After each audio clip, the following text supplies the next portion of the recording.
Sorry, I thought you'd gone to join Al at the darts then. No, not really. I would never stand with Al and his hockey. You wouldn't ever want to like play with these pricks, no. Is hockey some kind of Cumbrian slang for something, or is that genuinely the hockey in the darts? That's the hockey of the darts. Neither was a Cumbrian, Phil. Neither was a Cumbrian. You're there, aren't you? It's close enough. Are you trying to start a war, Phil? Yeah. Yes, we are.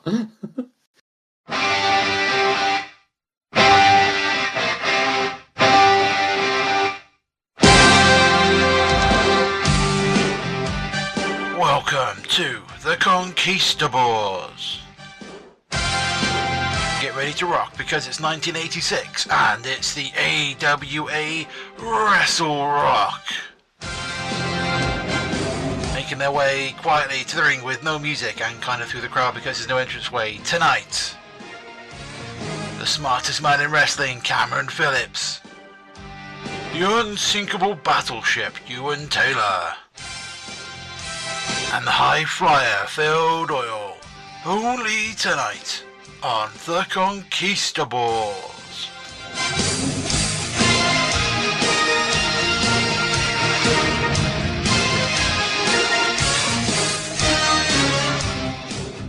I don't know. That whole thing was just a mess. Goldberg got like 30 seconds for his retirement speech at the end, which he was not pleased about from what I was reading. Yeah, and he's like he's under some sort of NDA because he says he can't speak about it for another couple of weeks. So can't wait for that NDA to disappear. Yeah, inevitably in like 2 weeks' time we're gonna get like loads of podcast interviews with him just basically whinging on about how it's over. What does he want though? I think he was what the Undertaker got. Have some really terrible matches in Saudi Arabia and eventually packing. Yeah. But it's like saying, oh, I've had, I was in a world championship match. I've had plenty of those in my career. So it's like, right. Okay. So what do you want that's more than that? And then he's like, he only had 3 weeks to build it up. And so, because apparently the original idea was to go from like the Rumble to SummerSlam? Something like that, yeah. Would he be having matches in between then? Because if he's not doing matches, then what's the point? Yeah, it's like it's going to be really hard to stretch out that 6 months if he doesn't have at least 1 or 2 matches in the lead up to it, or even just tag stuff. Isn't that the Roman Reigns playbook? Well, yeah, but Roman Reigns is a guy that has a character that can actually sort of outstand that. Well, sort of, sporadic wrestling. I was being facetious, but yes. Yeah. But it's like Goldberg was Goldberg. Yeah, but he was in it in a big way between 96 and then 2000, 2001. Didn't come over with the buyout, obviously. He was one of the ones who stayed home on time, which fair play, you would do. Was in WWF again for another year, or WWE, for another year between 2002, 2003. Yeah. And then didn't do anything after that until he came back, what, about 4 or 5 years ago? But he came back, he derailed the whole Kevin Owens, Chris Jericho thing. He wanted the belt, didn't he? Yep. He fucked over the Bray Wyatt and the Fiend. Yeah, to be fair, like that match he had with Brock Lesnar, that was good. Because it was only lasted like 4 minutes and it was like King Kong and Godzilla hitting each other. You know what I mean?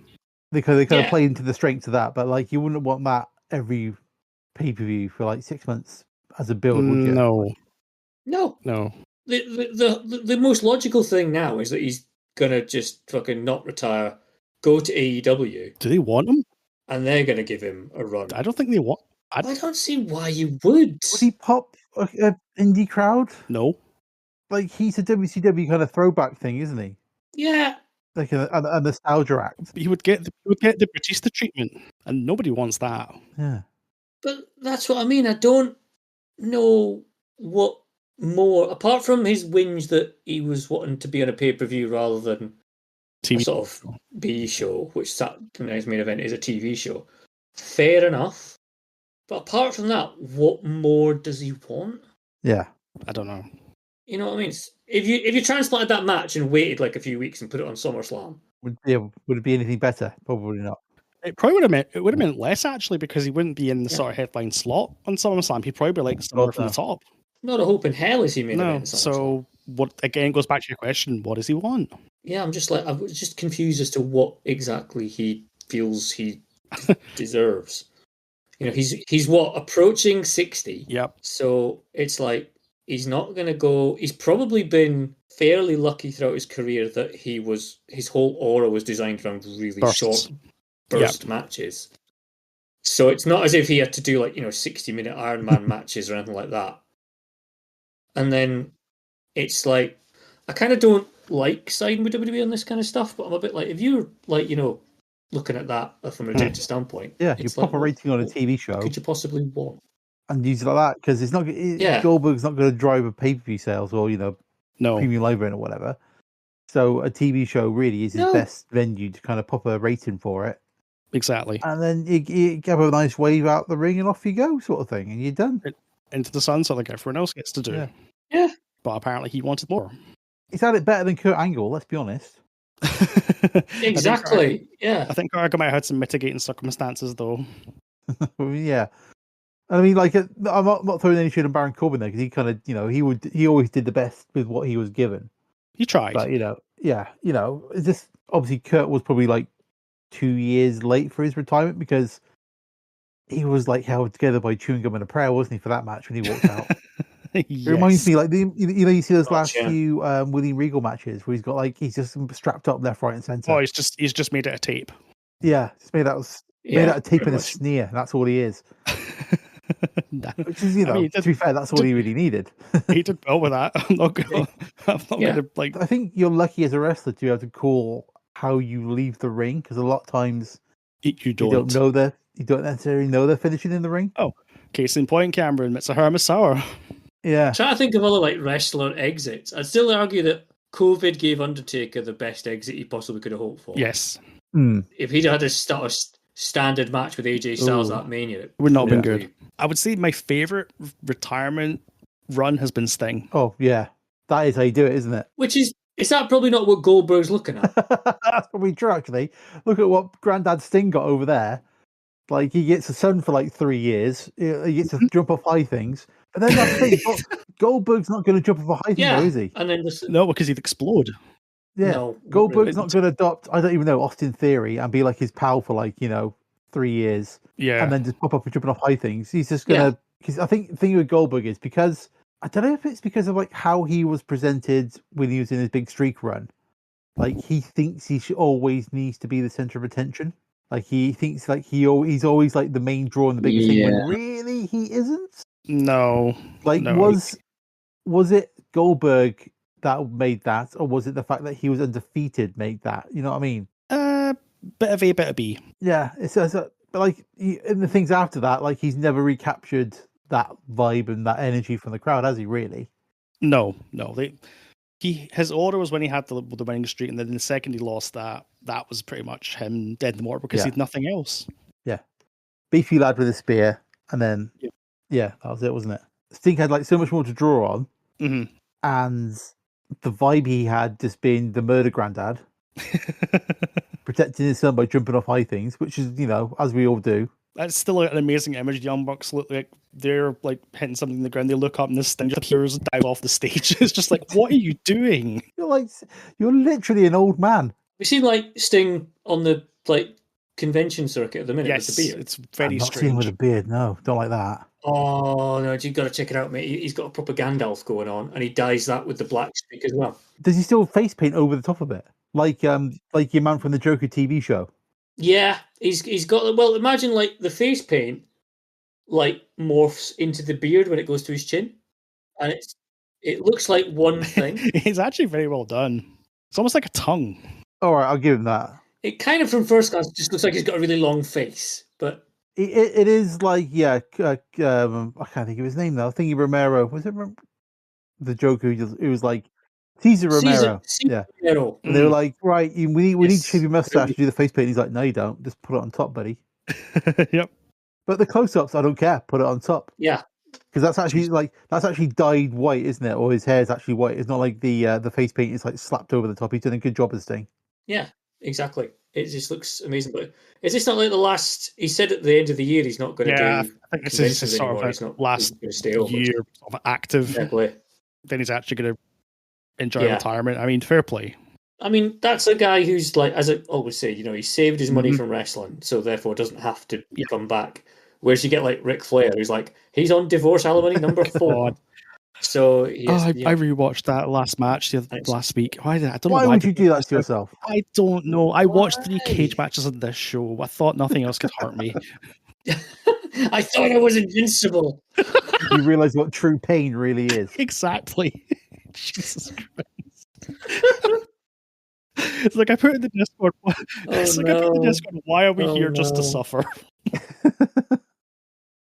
Just remember, guys, right? I had initially picked an NXT show, one of the good ones, one of the good times, and you were like, "Nah, give us AWA. Oh, it's 1986. Oh, it's got a Japanese person on it. It's gonna be banging. Let's fucking go." Look, it's like Des O'Connor on Take Your Pick. You don't know what's behind the box, but you want it because it's nice and shiny. There's a reference nobody's going to get. Yeah, some of us are old enough to get that. Exactly. You know, Saturday night when it was it just like, do you have an IQ less than 3? Welcome to Saturday Night TV.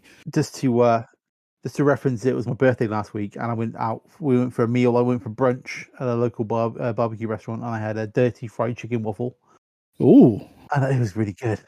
But bacon jam, mac and cheese, Korean tomato sauce on it. Oh, I tell you, it was beautiful, lads. Sounds pretty good. Going to the table on the way really is like, I saw the thing. It's someone's birthday. His birthday is it? And wife goes, "Oh, it's his birthday.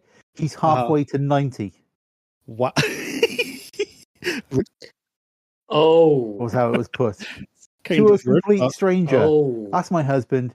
He's halfway to 90. He's almost dead. It's right. Mathematically, I can't argue with it. Mathematically, but emotionally it was. Yeah, emotionally and spiritually, it felt wrong. Like, just stopped, fell to my knees in the restaurant and cried. Wept. Oh, no. Did you suddenly become very aware of your own mortality? Oh yeah, it's very easy at that moment with my my son who's just finished primary school, and my other son who's just finished second year of university. Hangfire, is that Wyatt going to secondary in September then? That's unacceptable. Oh my Christ. I think I couldn't attend one of the podcasts because he was being born, one of the early ones. So I think it was something I do remember that because we did make fun of you for that because that's what we do.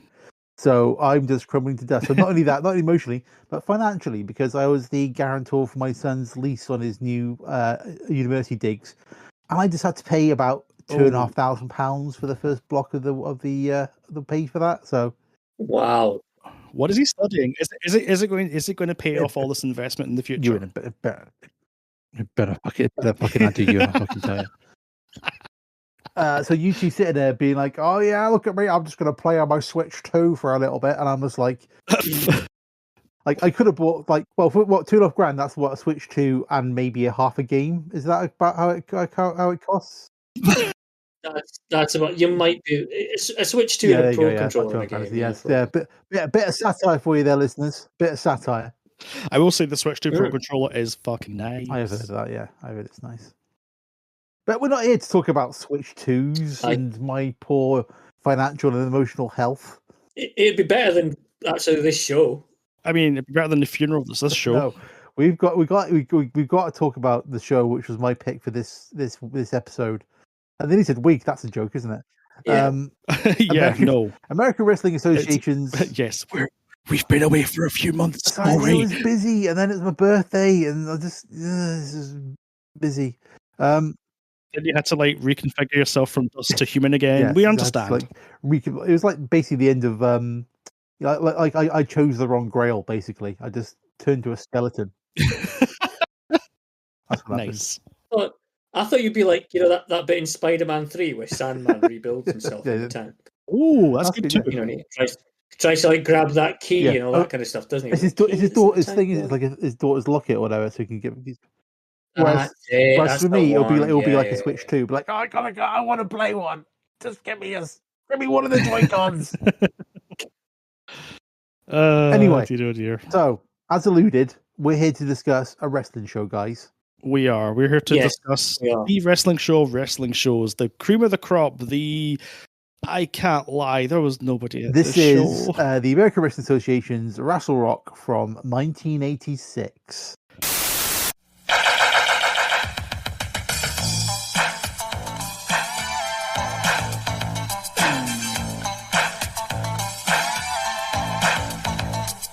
This is Ken Reddick, and I'm here to say we've got the greatest wrestlers in the AWA. But you're not here to listen to me mumble. Let's fill you in on the WrestleRock Rumble. Get on! Yes, April 20th, 1986, from the Hubert H. Humphrey Metrodome, the Triple H Dome, as I've now named it. Triple H Dome, yeah. With a reported attendance of 23,000 people. I was going to mention this because they say 23,000, which I might add the stadium holds 60. So they didn't even get half. So less than half. And I don't think because people were kind of like, was it in the last couple of years AEW attendance was down, they were kind of like a few shows where there's like a few seats like empty in the background. I think the last London show, there was like a few seats empty in the background. This is what an empty show looks like, but we'll get into this. We'll get into this. We'll get into that. So this was, as I said, this was the American Wrestling Association, their big 1986 show. Actually aired, because I checked the dates, it was about 2 weeks after WrestleMania 2. Yes, that's right. That landed on the 7th of April 86. That was the was it Los Angeles, Chicago? Los Angeles, Chicago, and those three. Somewhere else. Los Angeles, Chicago. Was it not New York? It must be New York, surely. We'll say it's New York. We won't do any research. Has to have been. Yeah. All right. So this was the so it was meant to be like a big kind of coming together of it was meant to be a conglomeration of promotions that were not the WWF. So you had representation from New Japan, you had representation from Mexico, you had little people. We'll get to that. Yeah, we'll get to that. All different styles and varieties of wrestling. Did it work? You'll just have to listen and find out. It didn't work. It's a weird show, this, because like I was trying to find out, like I was trying to dig into like where this actually aired, because it didn't because at the time AWA had a deal with ESPN, so their TV show was on like a proper sports network. Yeah. But this show didn't air on ESPN. It wasn't a pay-per-view either. It's never been released. They didn't release it on video afterwards. So I think it just went out on was it closed circuit, which was still hanging around at the time? Oh, I think it was closed circuit. Yeah, so it was still very much a thing. So I think it literally just went out on closed circuit, which I think explains like a lot of how the show is set up, because it's very it's amateurish is like a really harsh word, but like there's no kind of like bits in between the shows. Like there's there's loads of just cameras just hanging around as they're waiting for people to walk in. There's no kind of entrance way. It's basically No, Phil, there is an entryway. It just happens to be the corridor where the fans are going to, where they're milling to their seats. It happens to be the same thing the fans get to their seats in. Yeah, it's gonna be great. It's just like, what's the big? Was it in Canada? The big WWE one where it was like in the big open air arena thing. What was that one called? Not the Wrestling Classic. The other one we did. The big event. The big event. That's the one. Oh yeah, it's got similar kind of vibes. Obviously, the big event had significantly more people because Hulk Hogan was there. Was he there? He was there, wasn't he? I think he was there. Yes, I want to say yes. Or the threat of Hulk Hogan being there was there, so a lot of people turned up. The threat of Hulk Hogan will be there. He might not be there. Who knows? Whereas with this show, obviously, there's none of the big. I would say all the big stars are elsewhere at this stage. So there wasn't like a huge crowd, but the crowd are vocal. They've turned up for it. They're willing to kind of do their bits and pieces. But yeah, it's a very, very strange, very long, very flabby show, I think is a way of putting it. That's a great word, flabby. There's a lot of flab on show, yes. Yeah, there is. Yeah, yes, there is. It kind of feels like, I mean, as I sort of said to you at the start, before we started recording, and I'll repeat again now for the benefit of the record, I know we rip on like the first couple of WrestleManias for having like, one decent match and the rest is a bit fillery. Yeah. But if your alternative was this, you can kind of see why Vince was absolutely crushing everything in his wake. Yeah. Although, to be fair, I will say that he is crushing everything in his wake, but he has dipped from the AWA well, hasn't he? Not just, obviously, Hogan's the main one, but Heenan obviously came across from here. Mean Gene kind of came across. So, like... Yep. I think, like, if you go back 2-3 years, maybe, I think AWA and WWF. Sorry, like I saw a thing, something popped a while ago. WWE has now been WWE longer than it was WWF. Yeah, disgusting. Absolutely. Yeah, absolutely. So it seems weird to even still getting confused with that. But like back then, like I think you go back a few years, they probably were like based on the standard of wrestling, probably quite equal. But it's that production and the showmanship that Vince brings to it that just kind of pushes WWF up above the crowd. So I think makes it more palatable to a wider audience. Because you can't put this on like Yeah. I mean, we talked about saying that's the main event earlier. Obviously, like this was on around this time, and it was a huge show, wasn't it? It was like a huge big deal, especially like in the upcoming year or so when it was like ahead of WrestleMania 3 when it had like 13 million viewers for one of the Saturday Night Main Event shows, didn't it? Like a really like it was proper fundamental TV.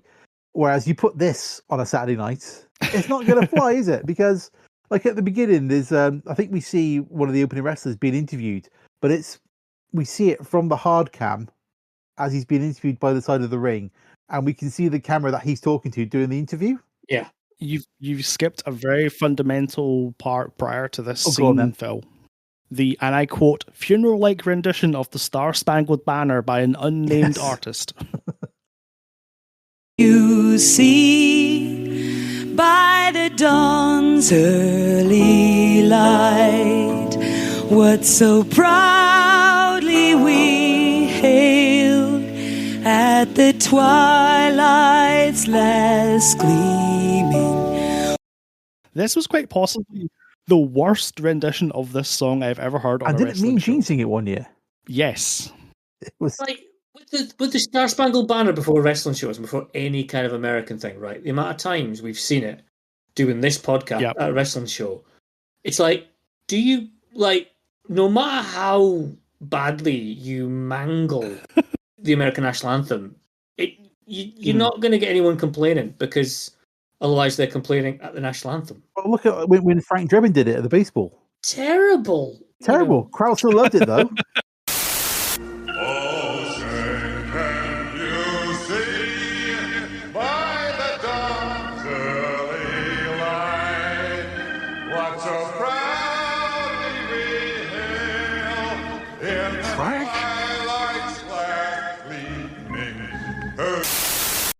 Awful people doing it. You know, it's just like kind of going, oh yeah, well, you know, it was like I say, can you? And it's just like okay, and it's awful. Were they doing it in front of all the matches at the recent Club World Cup? Yes. I don't know. I refuse to watch the Blood Money Cup. Thank you. Particularly, just to siege weight football for a minute in football chat. I was a big fan of Donald Trump saluting the American national anthem at the final, to be surrounded by Chelsea fans all going, wanker, wanker, wanker, wanker. That, and you didn't get off the stage for the trophy presentation. That I loved as well. Because I was going to point this out because clearly Trump is a big football fan because he looked around and he went, John Terry's not here. Someone needs to fill that gap. And he stepped in and just wouldn't leave the stage. Imagine Donald Trump just kind of walking up the stage in a full Chelsea kit. It was a bit where it was Infantino, wasn't it? Was there? And he kind of like gestured for Trump, like Trump, walk off this way, sir. We'll just walk off together. Trump's just like, nah, mate, I'm just staying here. I'm just clapping. I'm going here, thank you. Why is it Infantino? We're getting into football chat. We need to get on with wrestling. But why is it Infantino always gets into trouble? He always gets into trouble, Infantino, with the presentations because obviously it was him that kissed that Spanish women's footballer. Oh, he did, yeah. Oh, yes. Yeah. And then it's also him. He ends up kind of like barreling Trump off into the background so Chelsea can have the photos. It's like you're kind of manhandling the president, and that's probably something to shoot you for. You know? Well, to be honest, I think Trump was because he actually got given the original version of the trophy. Chelsea got a replica. I read that somewhere. Because he's got the real one in the Oval Office. The original. But don't worry, it's in the Oval Office. The original. I can segue this back because the opening match on the AWA WrestleRock show is in fact USA versus Russia. Oh, which smooth, is seamless. In the form of Brad Reingaus, Bob Ranigas, Rangans, Rangans versus one Boris Zukov. Yes, Boris Zukov, the most Russian man who ever Russianed. He's so Russian. Accompanied by the Sheik, who gets a big "fuck you, Sheik" chant as soon as he comes in, which I thought was good. Referee Buddy Lane. He does. Nice. First match I've heard so loud. It's like, well done. So loud because the crowd was obviously like about 4 people at this point. Yeah, the 4 very, very loud people. I need to ask a question about the combatants, or one particular combatant in this match, by the way. Okay. I got to the end of this match and I was still unsure where Brad Ragans is from. Ladies and gentlemen, his opponent from Appleton, Minnesota. Brad Rangans out of Appleton, Minnesota, trying to put away Brad Rangans out of Appleton, Minnesota. Zukov now dropping the native of Appleton, Minnesota, squarely on top of that top rope. Brad Rangens out of Appleton, Minnesota. The 248-pounder out of Appleton, Minnesota has gotten the victory. And victory for the young man out of Appleton, Minnesota, Brad Rangens. It seems like Boris Zukov wants a little bit more from the young man from Appleton, Minnesota. I'm not. I don't know how you possibly could be confused about that, Cameron. I mean, they never mentioned it. The announcer was quite sort. I really wasn't sure because obviously there's no announcements as to who your crew are. It just kind of just starts. No. So I did write down somewhere who it was, but I've lost my notes about who it was. It's Ron Trongard and Larry Nelson are our commentary team. There we go. Because I had to Wikipedia that to find out because they never fucking told us. They didn't put a single graphic up all fucking I think night. we hear Larry because Larry's part of the interview. He's the interview guy, isn't he? And then at some point he just joins the show halfway through. Yeah. And then your guy doing the ring announcing, it's thinking Michael Carpenter, isn't it? Yeah, it is. I heard that. I was like, I recognize that voice. Clearly, somebody needed $10. Ladies and gentlemen, dear. It's a lot of as we'll talk about. There's loads of little kind of building blocks of other companies that are going to come in. It's so weird, isn't it? You know. Yeah. I did find it revolutionary that Brad Rangens was interviewed with a potato. The audio quality in this interview was not the best. The audio quality of all interviews is shit. I mean, again, I don't know, because this is off YouTube. I don't know the provenance of this. Was this recorded from the master tapes? I think it's what was shown on the network. Someone's ripped from that to put onto there. Because there's a few bits that were missing. Right, so with one particular bit coming down the road we'll get to. But so I'm not sure how good a quality is, because you're working with probably old big tapes that are out, getting older, out great quality to begin with. So yeah, but it wasn't the best, was it? It wasn't great. Also, I think one thing that other companies did not take from the show was how to do interviews. Quote, "You can play that Russian garbage all you want to, but one thing is certain. It's you against me." Yes, that's how wrestling works, Brad Rangens. Well done. He's not the biggest, not the sharpest tool in the box, is he? And I was worried for him though, because he gets in the ring and the Sheik's there with a sword, an actual sword. The Sheik's there just being a terrorist, basically. Let's just. And also, it was early in this match I spotted. There's no barriers around the crowd outside the ring. No, it was very. Well, I mean, they probably could afford barriers. Because we've got mats. There's mats around the ring, and because it's AWA, we've got the top rope rule that's going to come into play a few times during the show. And there's a few. I'm not sure if they're all on just one side or if there's a couple around the ring. But yeah, there's just no kind of barrier so the crowd just kind of sat there with their beers, just right next to him. It's just very peculiar setup, and that's what I kind of found tricky, especially in the. I think the crowd fills in a little bit, so it's only the kind of real back seats where it's empty. But when they get to the kind of wide, because a lot of the shots from the hard cam, I think there's one poor guy who's doing the camera work by the ring. He's doing his best. But a lot of it is from that kind of hard cam. It's quite a low hard cam, if that makes sense. But you've got it's a low hard camera and it's off fucking center. And you've got but it's a blue ring with, I'm pretty sure it's got blue ropes, and it's surrounded by blue chairs with blue mats. It's just this massive and blue with the blob. kind of low quality of the video, it makes it really hard sometimes to tell what's going on. And again, it's one of those things where Vince would look at it from a TV perspective, wouldn't he? Would how is this going to look when someone's watching at home? Because that was a lot of the marketing, wasn't it? So I think we kind of take a lot of that for granted. We can see the ring, we can tell the difference between the crowd and the wrestlers, little things like that kind of crop up. And I know they're in a stadium, so they're kind of constrained by lighting as well, because obviously they can't turn the sun off. Although I think the stadium had a roof, but I think it just kept falling off, so they just didn't bother closing it. So we get what we get, sort of thing. But it's just kind of ramshackle, I think is another good word for it, as it just kind of somehow cracks along. But your boy on commentary, what's his face again? Ron Trongard? That's it. I can't even remember his name. He's Cameron said, he's just naming where people live all the time. And then I remember him he describes Boris as brutal, plodding, powerful, devastating. The Mania Encyclopedia, or no, source. Damn it, I might got a joke wrong. I'll edit it, you, and it's fine. Don't worry about it. I'll sort you out. Thank you. You're my favorite, Phil. We get a power slam at the end, and that's your match. 8 minutes. It was perfectly functional. It didn't go on too long. USA #1. Your boy huzzah. Boris gives good Russian, naughty man, doesn't he? He can't, because he would be across with the Bolsheviks in about a year or so, wouldn't he? Cross over in WWE. So he's all right. He's all right. I don't know when we get a slow motion replay at the end, though. Well, I say slow motion. It's just like we'll just run the tape through really, really slowly. I think they were killing time. You want your pop quiz for this match? Go for it. Oh. Okay. Who did Brad Rinnigans train? Oh, I have no idea, Phil. There's one guy that Brad Rinnigans is responsible for the training for an introduction to the wrestling industry. Can we get like an idea as when this person debuted? Oh, okay. Or when they were probably, I'd say early 90s mainly.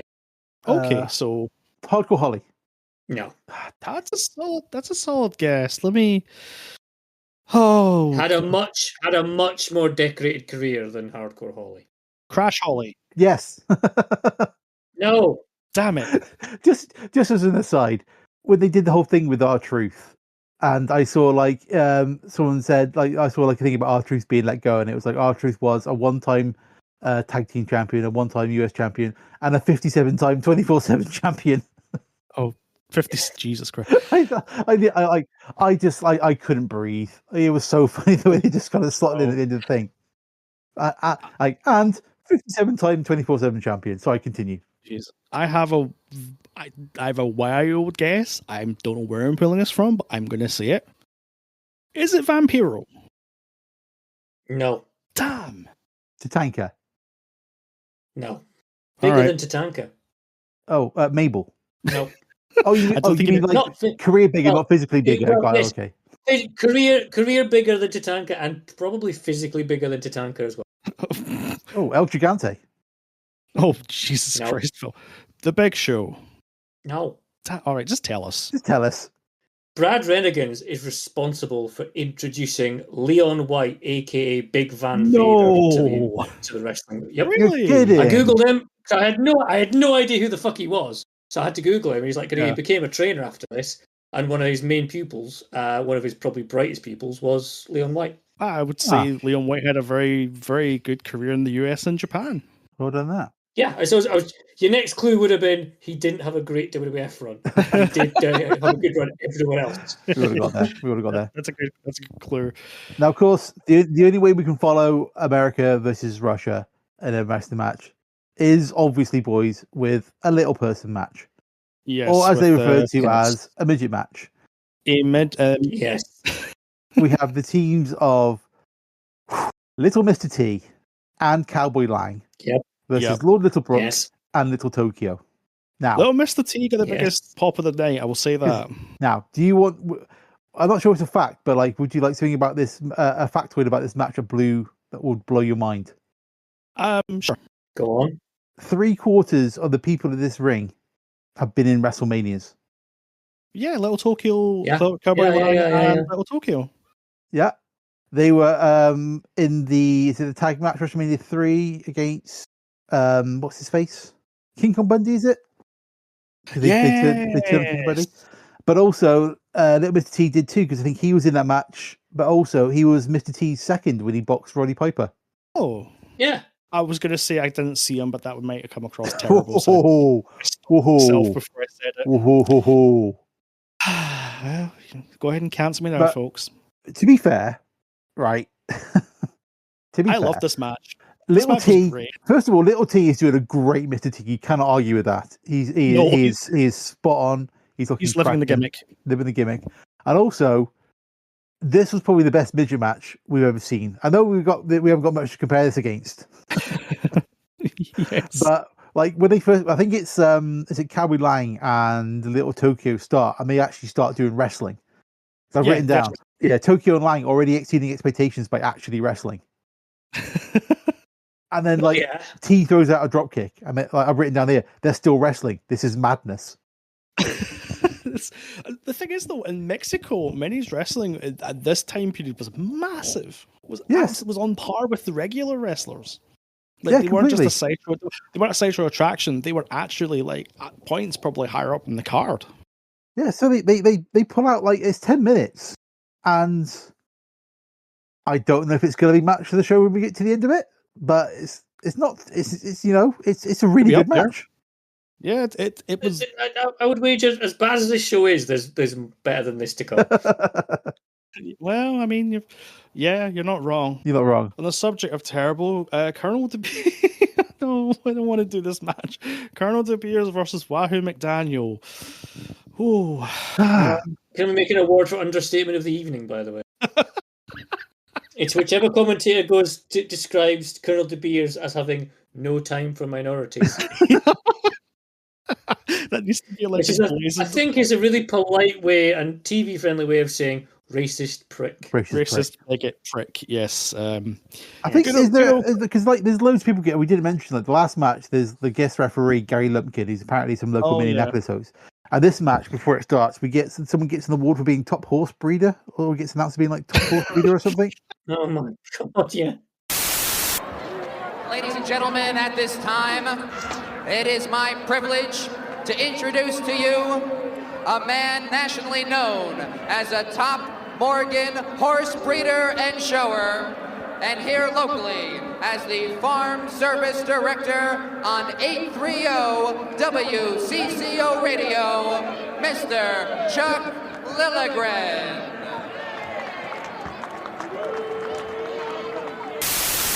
And another thing about the ring I kind of noticed in this match was like the ropes are just like so loose. It's not even kind of. I expected somebody to just go through the ropes like they were paper at points. Yeah. Well, that is like because I've literally got like that, and then my next line is Wahoo DQ'd for chucking thingy over the top rope, and that's the not the first time we're going to see that tonight, where someone goes over the top rope. No, either they have to kind of on commentary just kind of go, it's fine because the person's own momentum took it over, or they use it as a DQ finish and it's a bit rubbish. So there you go. It's this was here. This was now we get a kind of like choose your own adventure style part of the show because the one we watch on YouTube actually goes straight into the next match. It does. Whereas there actually was a tag team match. So there was. We'll go to the tag team match, which is Doug Simmons Fabulous Ones versus the Midnight Rockers, who are indeed Shawn Michaels and Marty Jannetty wearing some gear, I tell you. Some gear. They were, and Marty Jannetty was very Marty Jannetty. You can make of that whatever you want. Yeah, they come out like to no music and they just kind of fall into the ring. And I'm like, come on, guys, you're the Rockers. You run to the ring with like high tempo energy music. What's going on? No, that would involve having kind of budget for that. Yeah. But at least we got the Fabulous Ones accompanied by Sherry, so we get a little bit of Sherry before we start. Who's she's not the valet, she's the manageress, remember? The manageress. Yeah. Was that Vern Gagne's way of like bringing a bit of class to the place? Oh, clearly, because it's sensational Sherry, isn't it? Let's go. True. And then there's a lot of shenanigans at the start of this one. I quite like this because there's all this kind of like Buddy Rhodes is doing push-ups and he's getting Marty to do them, and then he does a nip up and he gets Marty Jannetty to do one, and then they're all just kind of messing around like that. And then I think is it Jannetty or is it Michaels does like a backflip off the top rope, and he goes like, "Go on, buddy, go on, do a top rope." And Buddy's like, "Nah, you're right, thanks." And he goes to do it, and then they just knock him on and crotches him on the rope, and it's like, yeah, you teach those bad guys some manners. And that's probably about the first kind of like half of the match is them just doing like tricks. Yeah, well, it was basically a wrestling exhibition for the first bit. Yeah. Oh, we got two cartwheels though. 2 cartwheels. And you know, I absolutely love a cartwheel. I get 2 of them in this match. I was like on my feet at this point, going, yes, just want a cartwheel, mate. That's cracking. You did more than this crowd did the entire event. That's true. That is true. But like, then they actually do get going. Obviously. It's very early. Shawn Michaels, he's not, anywhere near. It's very would be, but you can see how good as a team these 2 lads are, can't you? You kind of see why Vince was like, "We'll have those guys, thanks." Yeah, we'll take these young whippersnappers, and that Shawn Michaels guy, I see a bright future for him. The other guy, maybe if he stays off the booze. Oh no, he didn't. Oh no, he went to drugs. Oh no, he's combining them both together. Oh no. Oh no, he might have murdered somebody. Now on social media talking about shagging a woman who might be his daughter. Or that. Oh yeah, I saw that. I saw that. I'm like, oh dear. Well, Fuck, Marty. we'll get to that in the next match as well. But moving on. I was gonna die. God damn it. God damn it. But the bad guys end up winning. Is it Marty gets crotched and then pinned? Yeah, something like that. I think Fabulous definitely ones Marty. pin it. But I quite like it because the Fabulous ones are like, yeah, we won it fair and square. I like the heels, like when they just like massively cheat and go, we won. What are you talking about? We did it properly. Referee counted 1, 2, 3. We won. Like Heenan was always good at that commentary, just like completely like airbrushing out any kind of badness. Oh, he just tripped and just landed on the belt or whatever. Well, I think his point for the majority of the time was the referee counted 3. Yeah, that's the one. That's what we're looking for. Right, so we get to the next match, and let's go for this. Like I think what kind of set me on edge initially was like we get music for the first time so far, and I was like, oh, is that someone's entrance music? No, it's just the boombox of Buck Zumhoff, who's just playing it near the microphone, and it's so loud we can't really hear what he's saying, and it's all a bit terrible. You have got the sensational tiger mask from Japan. That's right, he's a tiger mask. He wears a mask. He looks like a tiger. But let me tell you something today, baby.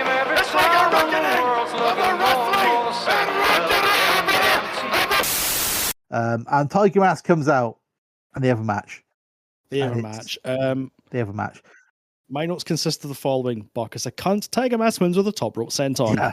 Because I was like, oh, who's this? I didn't know about Buck. I was like, who's this Buck guy? And I clicked on him on the results page. Oh, no. And the fact that like his page starts, Buck Zumhoff is a professional wrestler and convicted sex offender. And it's like, oh, great. Yeah. You can always tell when the Wikipedia page starts, he's a convicted sex offender and pro wrestler. You're on for a loser, basically, aren't you? You're on for a real bad trip. As far as like a match between two wrestlers, is there a greater contrast between how they are regarded in wrestling fandom than these two? I mean, is there any more of a difference we could possibly find? Are you trying to tell me that convicted sex offender and wrestler Buck Zumhoff might be seen in less positive regard than Tiger Mask?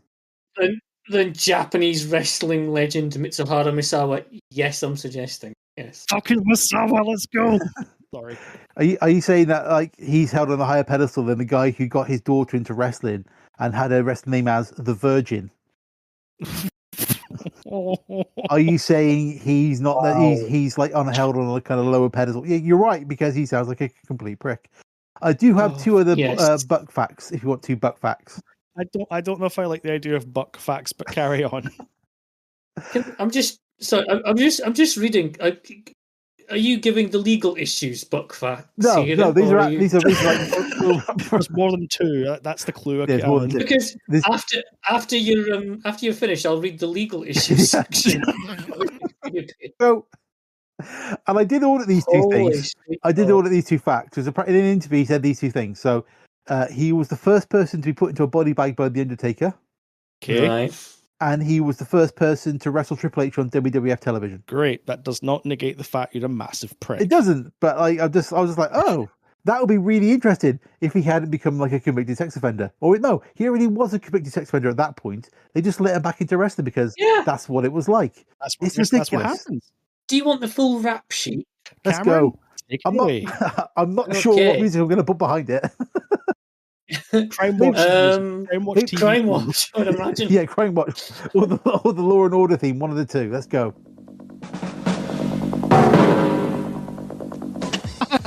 Right. So, Zumhoff was jailed in July 1986 when he was found guilty of sexual misconduct involving a minor. 3 months after this show. 3 months after this show. Yes. Yeah. In 1989, he served 36 months in prison after being convicted of fourth-degree sexual assault with a minor. In 1999, he was convicted of domestic abuse violation.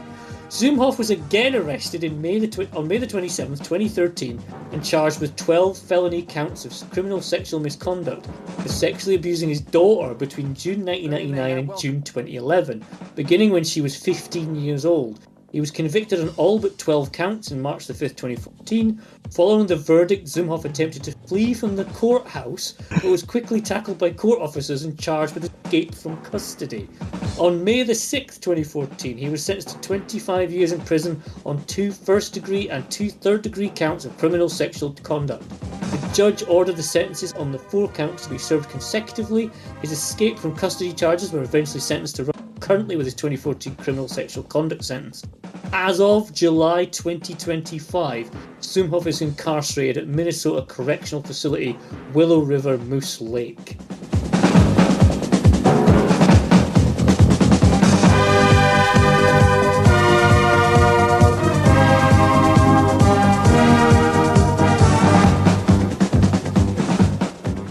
Do you know what the funniest thing about that last part was, Cameron? If you go onto the Wikipedia page for the Minnesota Correctional Facility, Willow River, Moose Lake, he's not even one of the 2 notable inmates that are currently serving time there. Oh my God! Yes, you're right. Would you like to know what the other 2 are? I am looking at them right now. Oh, okay. I'm not. What other pricks are there, Euan? So, the notable inmates who are not named Buck Zumhoff are Mr. David Brom, who is serving a life sentence for murdering his parents, his brother and sister in 1988. Wow. And Emmanuel Deshawn Aranda, who is serving a 19-year sentence for the attempted murder of a 5-year-old boy at the Mall of America. Wow. Fantastic. That's the guy they choose to stick in the ring with Tiger Mask. Yes. Yep. It's just... You're like, oh great, I'm going to get a Tiger Mask match, and it's against Bot, but... Good old Zumhoff. There's a couple of good bits. I read down a bit. There's like tiger forearms, the teeth out of Buck's face. We see good. Yeah, cracking. See a good drop kick. I did note as well. The referee looks more jacked than Buck does. Probably, yeah. Which was Buck's terrible career. Yeah, it's just. Come on, guys. Can we not? Yeah, it's not great. Can we not? So moving on. We'll move away from a legend versus a sexual offender. Before we move on, I do have a little Tiger Mask fact. I don't know if you guys are aware that Tiger Mask 4 is retiring next year. Oh my goodness. So we may be getting a Tiger Mask 5 in the near future. Hopefully. Because we can't have a word without a Tiger Mask, can we? Oh, God. Yeah, it was good. Yeah, we can't have a word without Tiger Mask. So next we have, it's the Fabulous Ones are out doing an interview that we can now see and hear, which is a first for the show so far. It's only taken 6 matches for them to get their shit together. Because we got Barry Windham, Mike Rotunda versus the Fabulous Ones, which, yeah, I mean, like when Barry and Mike come out, they've got some nice jackets. Those 2, I tell you. Oh yeah, this is like prime brother. There's an even better one that later we'll get to jacket wise. There's a cracker later on, but they're a good one. And they proceed to have a pretty good tag team match because you've got some pretty good workers in this one. I do remember, like, my first thought was, I've heard the name Steve Kern. Why do I know the name Steve Kern? And I had to Google it, and then I found out who he became. Ah, yes. I'm assuming you both know. Who did he become? Steve Kern went to the WWF and became Skinner. Or Skinner, man. Yes. Yep. So there you go. Yeah. It's wild seeing, like, because we had 3 matches so far. Well, Buck did jobs at WWF. He never actually wrestled there full time, but obviously Boris went there, didn't he? The Rockers went there. Mm-hmm.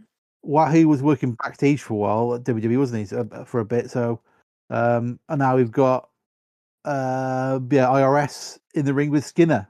Yeah, pretty much. Yep, pretty much. And yeah, they're like, because they're all really good. They just have like a really good match. With a lot of like people on this card, they're all technically good wrestlers. You know, they're probably about 70% of the people on this card are technically good wrestlers. So the match quality itself is fine. It's just by this stage, just starting to wear with the presentation being so bone dry. Yeah. And there's like, what is there to kind of really kind of like get you pumped up for the match? Yeah. You know what I mean? Like it's just, here's another one. Yeah. Yeah. I say they're really good. Like, you know, Rotunda does an airplane spin. It looks really good. Mm. I love it. I love an airplane spin. Yeah. There's like all kinds of shenanigans with the ref and stuff. Mm-hmm. And then what to finish? I think isn't it like Rotunda and Windham are just be cheating bastards for the finish, if I remember right. There's an illegal tag. all kinds of confusion, and yeah. But Rotunda's in the ring as the legal man. He's about to get power driven through some of the ring. So Wyndham just goes nah and jumps off top rope and just absolutely kills him in the head with a I think it's Lane gets like an elbow in the back of the head from the top rope. Brutal fashion. And then even though he's not legal man, he just pins him for the win. There you go. Job done. Yep. So good. But here again, I've written down again, like, it's these bits in between matches that make the whole thing feel cheap. Where, like, you're not cutting backstage to Mean Gene with, like, a nice little background talking about who's coming up next. You're not cutting to even, like, you know, the commentary team with their back to, like, a big crowd talking about next match. It's just, like, the camera just kind of stops.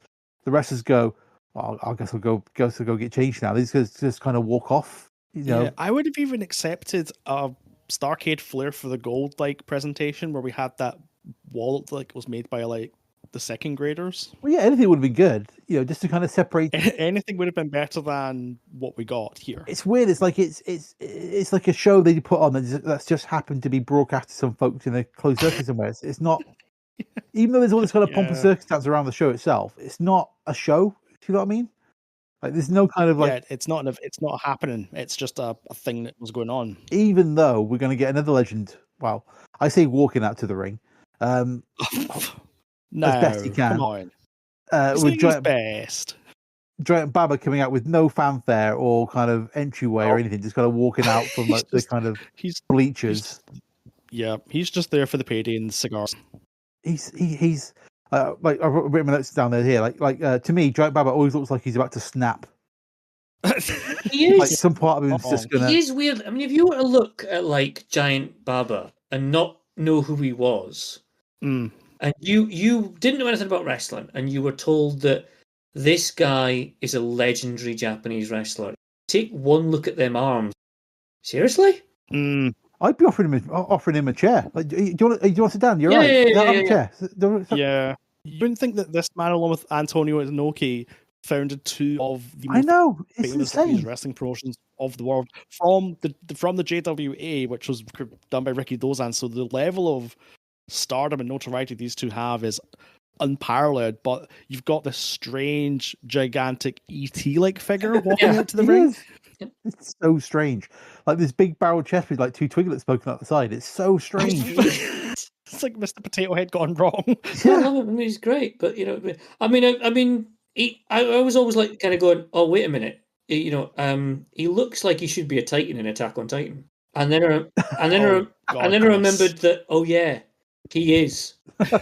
He is in there. Makes complete sense, yeah. But next note on this, because obviously Bulldog Bob Brown, he's like the kind of, you know, like the very much the opposite of like Baba, like quite shorter and stockier. But I've written down like, I bet this would have been like an absolute banger in 1972.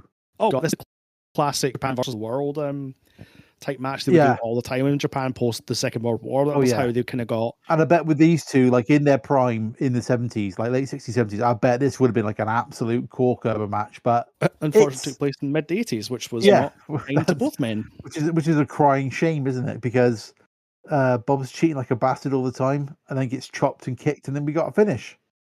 We did. We got the big boot, and that was the end of that. It gets roundly booed. It was roundly booed. These fucking cunts. That's what they're looking at. The boot was one of Baba's finishers. Yes. Cool. Thank you. I just wanted to clarify because not that it came out of nowhere, but I was like, oh, okay, fair dues. We'll move on then, I guess. I mean, these fans are obviously clamoring for more Zoomhoff. Let's be honest. Moving on. Let's move on to two people that we know are not nonces, to our knowledge. Are we sure? Have we checked recently? Has anything come out in the last hour or so since you've been recording? No, we're good. Harley Race is dead, and then Rick Martel, for what we know, is fine. So we are here indeed with Harley Race versus Rick the Model. No, it's not. It's just Ricky Martel. It's just Ricky Martel. Yes, Ricky Martel. Is it me or would you guys just listen to Harley Race just like a compilation of him cutting promos? Oh, all the time. Or just like existing because this man has an order like no other. What, like the what was the show we did with the who put a price on Ric Flair's head? And he did that promo. That was Ric Flair. Was that Flair for the Gold, wasn't it? Was that Flair for the Gold? Yeah, that was a brilliant one. Yeah. It was, yeah. because he was like a kind of crime boss, wasn't he? Just like, I'm just going to break him into 2 pieces or something, whatever you were saying. Yeah, because it was baby Tony Schiavone that was interviewing him. Yeah, little baby Schiavone. Yeah, but I think the main thing, like, it's not a big issue, but like the fact that Rick Martel's like the over babyface, it's just for someone like I had no idea Rick Martel before. Like, he might even strike force, because I think when I started watching wrestling, he was already like the model or on the way to being that. Like, he's always been a bad guy. Like, he's always been a bad guy.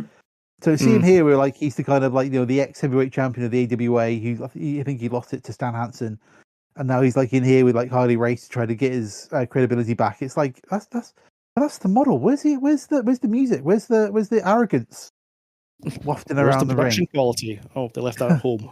Oh, yeah, left that at home. Yeah, but like, again, you've got Rick Martel, cracking worker, Harley Race, cracking worker. I mean, Harley Race is a leapfrog in this match.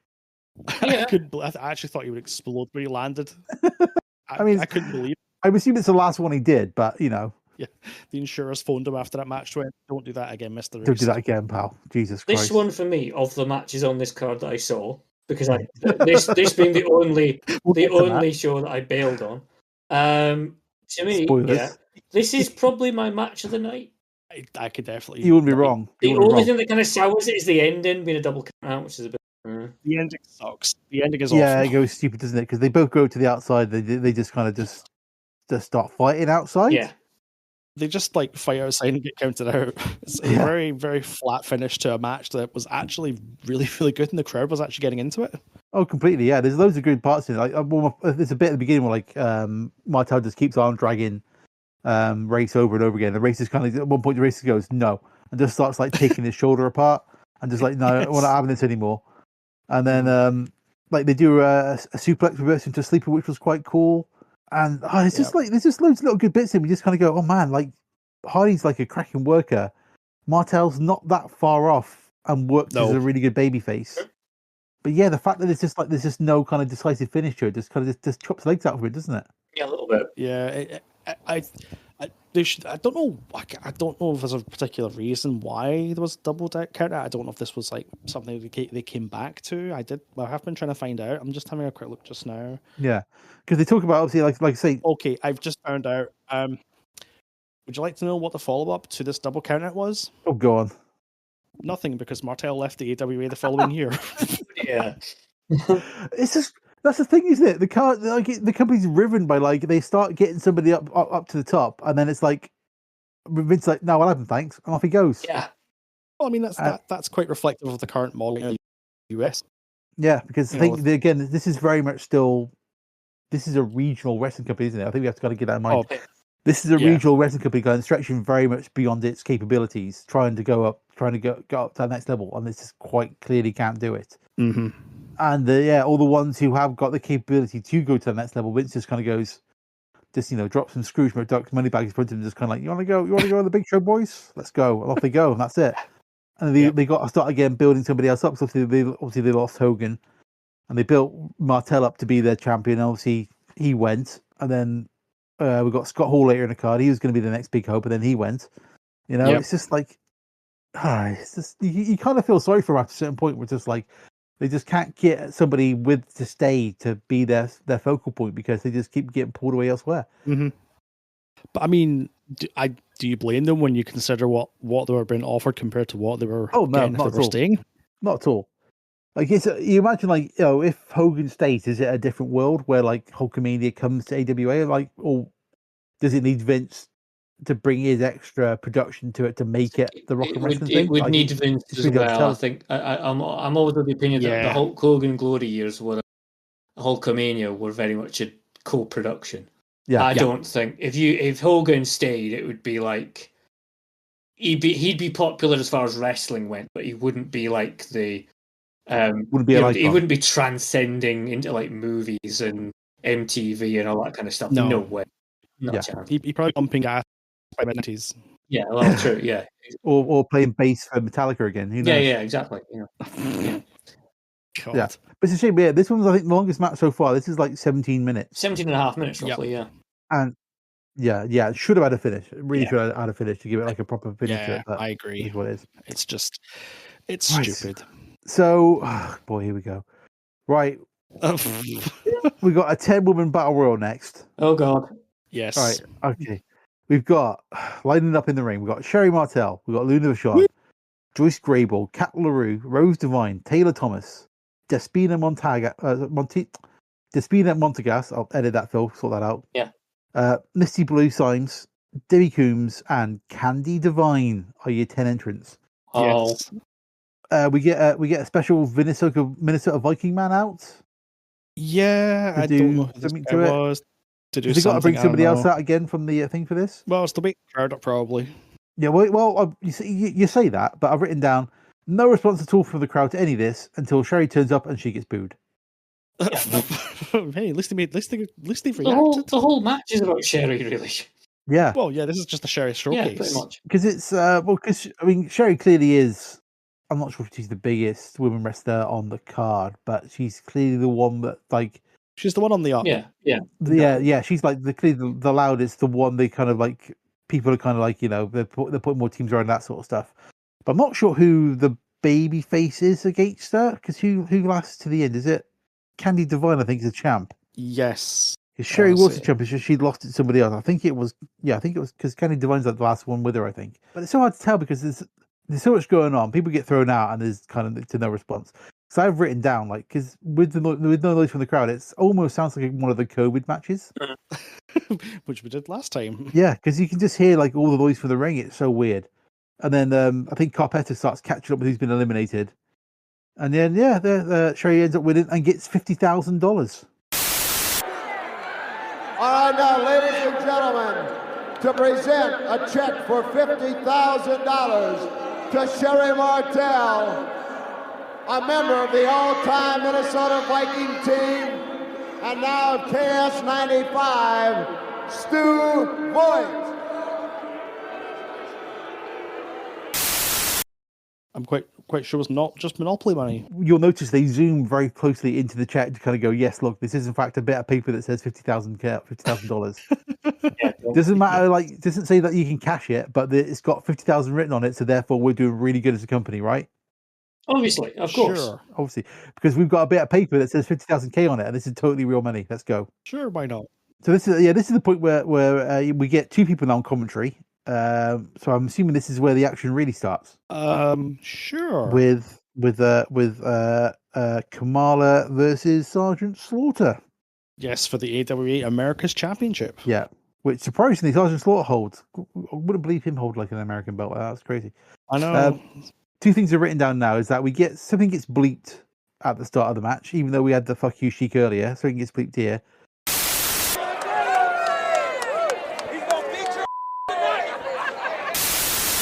And I've written down that Larry sounds like a Temu Sean Mooney.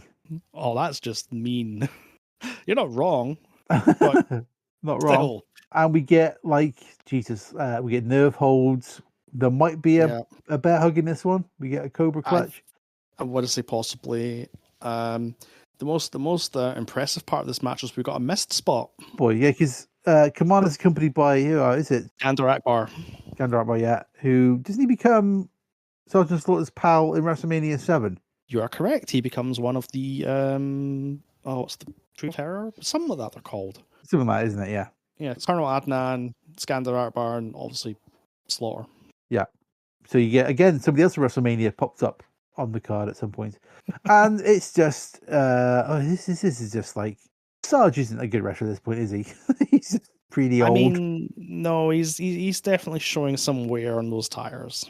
Yeah, we get like a load of shenanigans with Kamala trying to get like a foreign object into the ring. Yeah, it's just a match that happens and it finishes. Yep, Slaughter retains. Sergeant gets his belt and then makes several kids do the Pledge of Allegiance to the camera, which is really awkward. You know, it's a tradition wherever I go, but this time it means a lot to me, as these boys here are going to do the Pledge of Allegiance for me and everybody out there so loud that Libya's going to start shaking one more time. All right? Sounds good? All right. Pledge allegiance to the flag of the United States of America and to the republic for which it stands. It is a little bit of an odd sort of indoctrination effort, but never mind. Can you imagine? Can you imagine if it was like some sort of like Russian wrestler from earlier? Say if like your fella at the start, Boris Zukov, had decided to take 3 children from the crowd and got them to pledge allegiance to Mother Russia. That would Can you imagine? Well, the problem is it would have been a much shorter show because it would have just set fire to the stadium. Yeah, my That's takeaway from this match, by the way, my 2 takeaways from this match are: at some point when he saw the Kamala character, Vince looked at that character and the presentation and went, "It's good, but how can I make it more racist?" I mean, that's true for a lot of characters that came out of the mind of. I'll give him a handler with a pith helmet. It'll be fine. There you go. Yeah. It'll be fine. I know. And Kamala can't speak. All he can do is grunt and make noises. Yeah, there's a fair bit. I mean, there's some uncomfortable stuff going on with this. It's like, he claims, with regarding Akbar and Kamali's like the commentator goes, he claims to be able to control it. Instantly dehumanizing. Also, we need to put special attention. I don't know if we mentioned it already about Slaughter's G.I. Joe deal. Oh, yes. Yeah, because he's got G.I. Joe in his trousers. G.I. Joe in his trunks, and that's because at this period of time he's fallen out with Vince completely about taking that's why taking the G.I. Joe deal with Hasbro. Do you want a little quotation about this? I would love a little quotation about this guy. Can we have it in your Rich and Famous? No, just let me read stuff normally. Do it. From ITR Wrestling, we have. No, do it. Otherwise, Phil's going to edit it out. Well, he can waste his time then, can't he? Oh wow! After the deal was made, what a great summary of this show. Well, you can just waste your time, can you? Are we ready?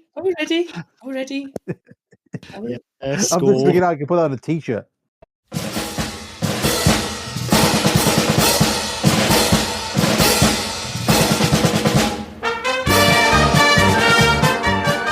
After the deal was made, I couldn't wait for the Allentown TV tapings to come up again so I could tell Vince. I didn't want to call him and tell him, I wanted to tell him in person. I saw him come out of a meeting and he was all happy. And I said, hey, I've got some great news. I'm going to be the first living G.I. Joe. I went through the whole thing and told him what happened, how I did it. He was just laughing and having a great time. Finally, after I got done, he shook my hand and he said, that's great, Sarge, but I can't let you do that. He patted me on the back and went to leave. I grabbed his arm, it's like grabbing a tree trunk, and I pulled him back around and said, what do you mean we can't do it? He said, Friday I just signed a multi-million-dollar contract with AWA. They're our toy company now, and it would be a conflict of interest. I said, a conflict of interest? To hell with conflict of interest. This is huge, man. Hasbro's the biggest toy company in the world, especially boys, and you've got Barbie. What more do you want? He goes, I know. I wanted Hasbro, but they didn't play ball with me, so I went with LJN. They gave me the best deal. I appreciate you going out there and doing that, but I can't let you do it. And I said, no, you're kidding. And he said, no, I'm serious. And I was going, no, this has got to happen. There's no way. So we battled and battled. I kept talking about it. I know, Sarge, I know, but you can't do it. So finally he got fed up with me and said, Sarge, if you want to do it, go and do it. But you can't be here. We're working for WrestleMania though. We're heading that way, in that direction. I was selling out with Sheik in one building each night, and Hogan was selling out the other. Everything was just red hot, and I didn't know what to do. So and it says, eventually Slaughter says he tried to give his notice to McMahon. There's a whole conversation about how he ended up leaving. So, yeah. I'm sure that was a mutual and respectful meeting that was had, not Vince losing his mind. I would imagine so.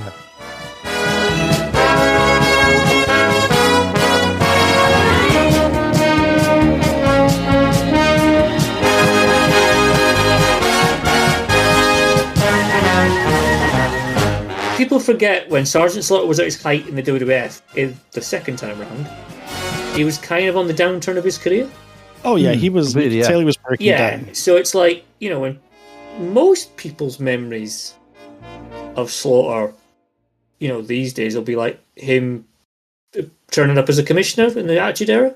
Yeah, I was going to say it's either going to be him, like the kind of the heel bit of his career, or it's going to be when he was, being mocked by Shawn Michaels as the early parts of DX and that sort of stuff. Yeah, exactly. Mm-hmm. Not as the action figure, which really, as we all know, should be called Action Force. Yes. Well, yes, there's that. It's true. Well, then G.I. whatever it is. Yeah. But yeah, so we have the match and we get some kids indoctrinated into America. Yeah, pretty much. Hooray! Hooray! So next one, it's a big match, lads, because it's got the AWA tag team titles. It is. As we've got Big Scott Hall and Kurt Hennig versus Scott and Bill Euan. Yep. Yes, the Long Riders. What do we think of Scott Hall rocking up with a big Tom Selleck mustache? I don't like it. It makes me feel uncomfortable. Well, you're wrong, because he looks like the best, like, Mike Hagger film casting that should ever have been done. Oh, that's actually quite solid. Yeah, I'll give you that. That is some mustache, and the fact that he comes out rocking a Ribera steakhouse jacket fresh from Japan. Yep. Oh Absolutely, my lord! Yes, that got some respect points from me straight away. That gets all the brother points as that jacket, that satin jacket he's wearing there. And then he's potted up with what is clearly his son, which is baby Kurt Hennig. It is baby Kurt Hennig. You're all right. Yeah, and they start up, and then Scott gets an award for being the most popular wrestler in 1986, and a big trophy. I tried to find out where this award came from. Didn't have a clue. Couldn't find anything about it at all whatsoever.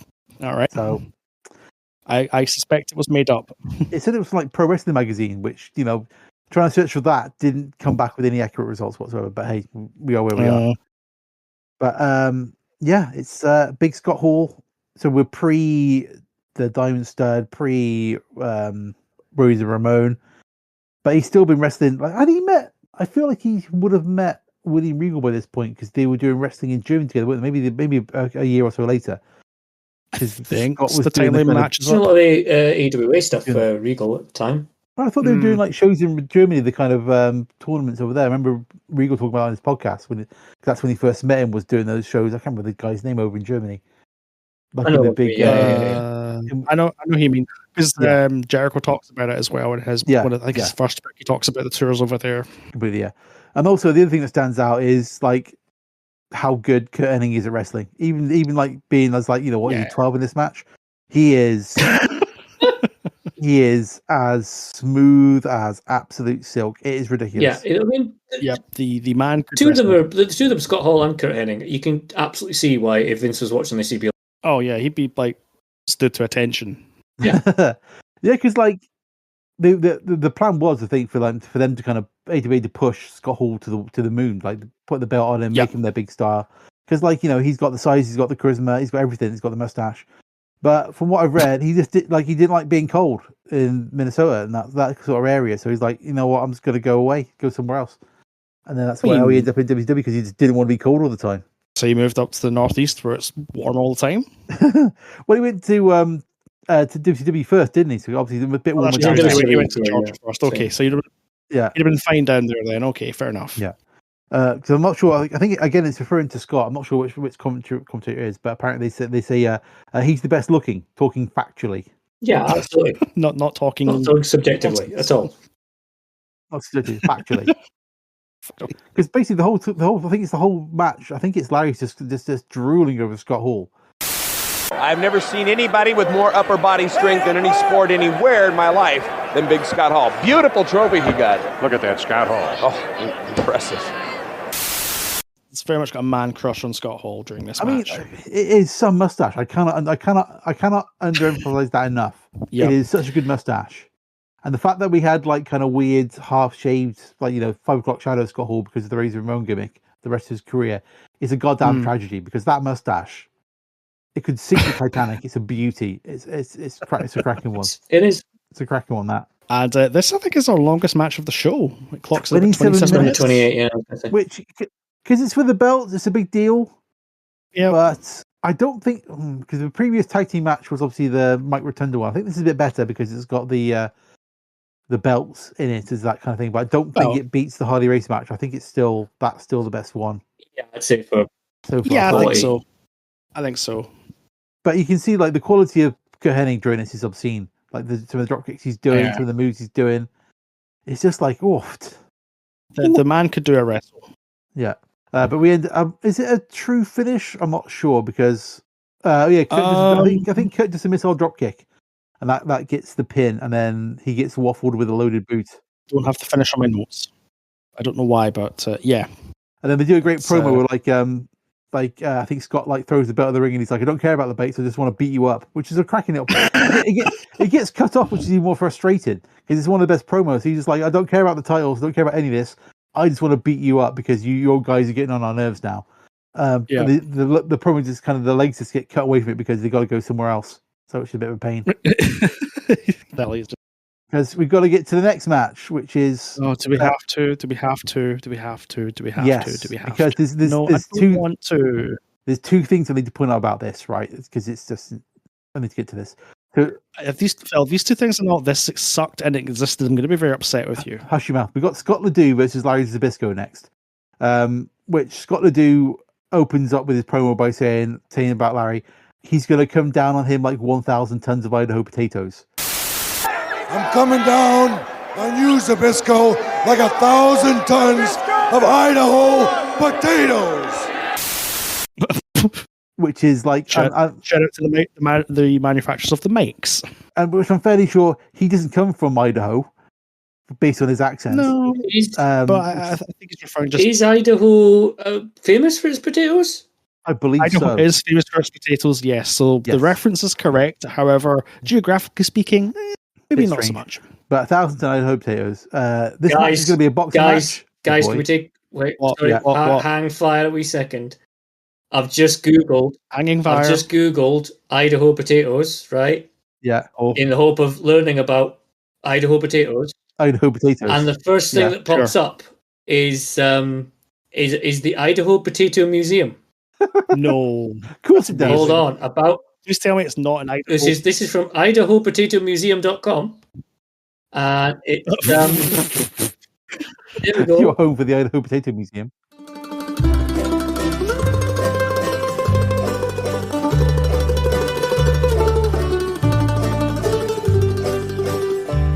You've heard of the wonders our land does possess, its beautiful valleys and hills, the majestic forests where nature abounds. We love every nook and rill, and here we have Idaho winning her way to fame.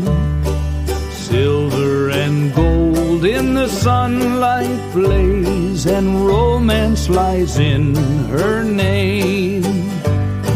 Singing, we're singing of you, proudly too. All our lives through we'll go singing, singing of you, singing of Idaho.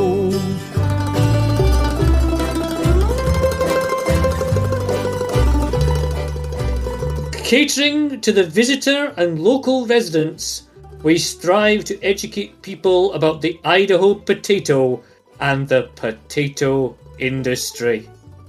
Oh, yes, man. Oh, look at this. Here we are. We're visiting here. Right. It's in the Idaho Potato Museum. It's a unique museum. You're telling me? Is it in Idaho? It is, which appropriately showcases Idaho's famous potatoes. Located in the old Oregon Short Line Railroad Depot, you'll discover the world of potatoes. The rich graphics showcasing the history of the potato will lead you through the revolution of the potato industry from its origins to the largest potato crisp made by the Pringles Company in Jackson, Tennessee. Guys, I propose a maverick idea that we become a potato podcast. I would be quite happy to start a potato cast. I'm looking at the Idaho Potato Museum website's online store at the moment, and you can buy what they advertise as Spud lotion. Yes, mate. Spud lotion sounds weirdly sexy. Quote, this is a wonderfully smooth lotion. Dehydrated potato flakes are one of the ingredients. The lotion is unscented and therefore is less likely to cause any type of skin irritation. On the back of the bottle, you get a lovely picture of a potato. It tells you where it was manufactured and it gives you the ingredients. Potato is not the first ingredient, sadly. Wow. Singing of Idaho. Singing of you, singing of Idaho. Singing,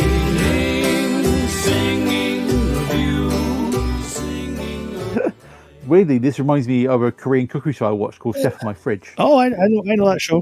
One of the chefs, like, he made like some battered chicken using potato starch, and all the other chefs were like, "What is he doing? He's insane. He can't do that." But then when you fry it, because it's potato starch, it stays white when it fries. It doesn't turn brown.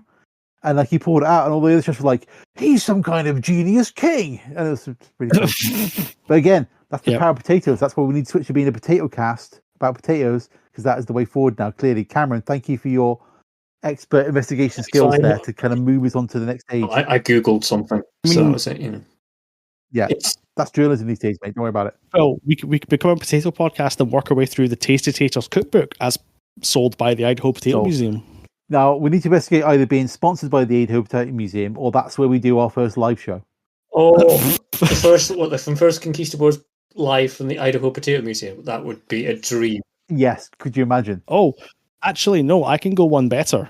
No, you can't go better than the Idaho Museum, surely. No. We could do our first ever live show at the Idaho Potato Expo.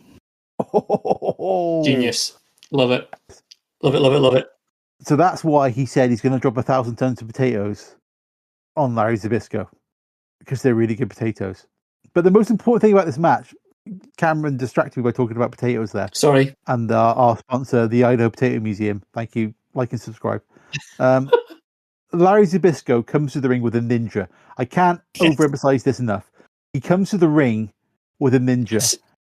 I've just written down there. Is that a ninja with Larry Zbyszko? Question mark, exclamation mark.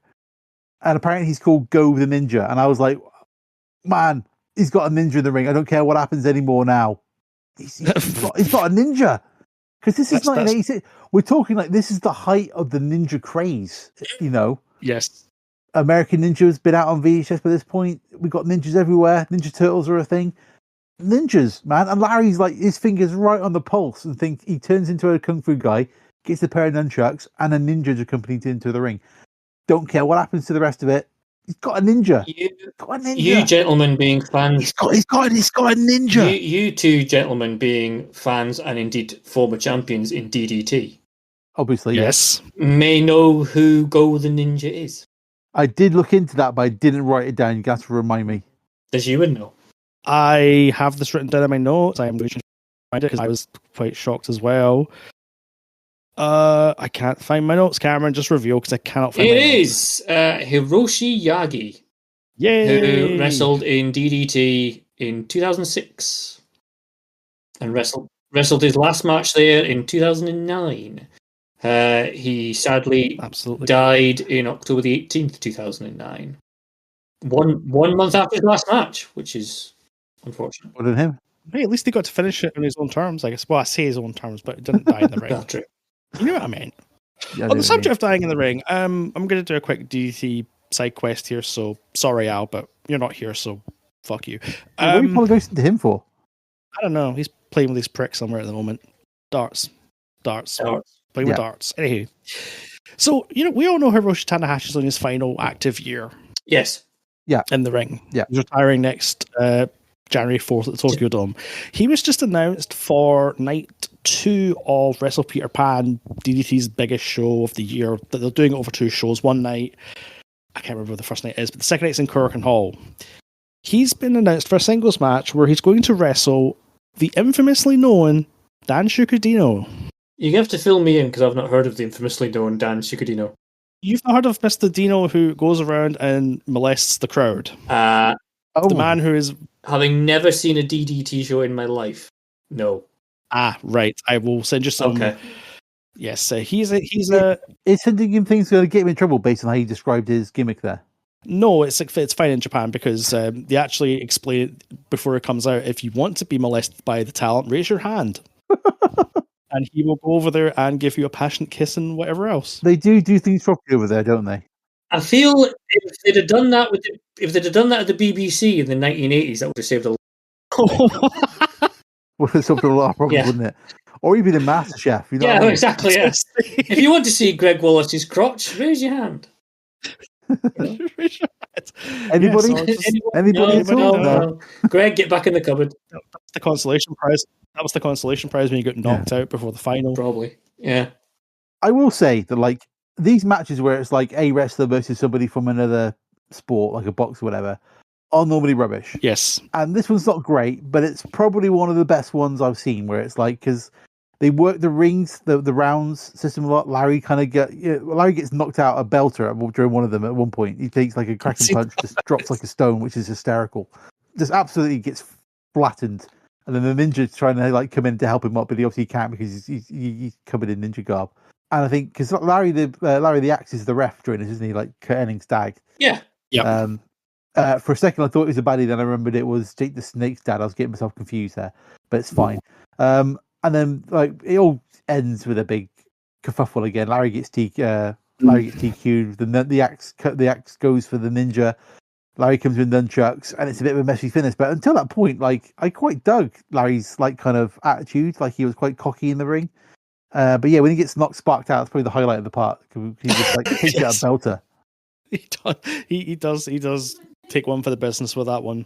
Yeah, but like these matches are normally terrible. Like I think they're probably like again 2 weeks off WrestleMania 2. That was the Piper Mr. T one, wasn't it? Yep. Where like isn't it like Mr. T? Piper gets so frustrated with it, he just like chucks the thing at the ring at him, like the stool. Yes. He's like so frustrated with it because T's not doing it. Isn't it like T didn't want he didn't want to box, did he? Like he wasn't like T. Piper was like hit me. He's like no, I don't want to get hurt. It's like oh for God's sake. Mm-hmm.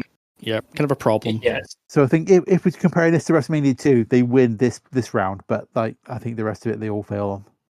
Yeah,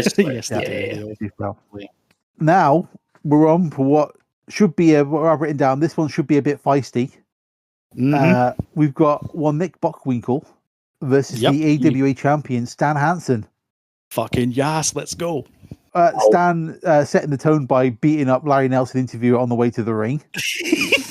I mean, it's the most Stan Hansen thing he could have done. Yeah, gets in the ring, throws the belt at the ref, and just bang, off they go. You're underselling this. He punts this belt at this poor referee who's just there.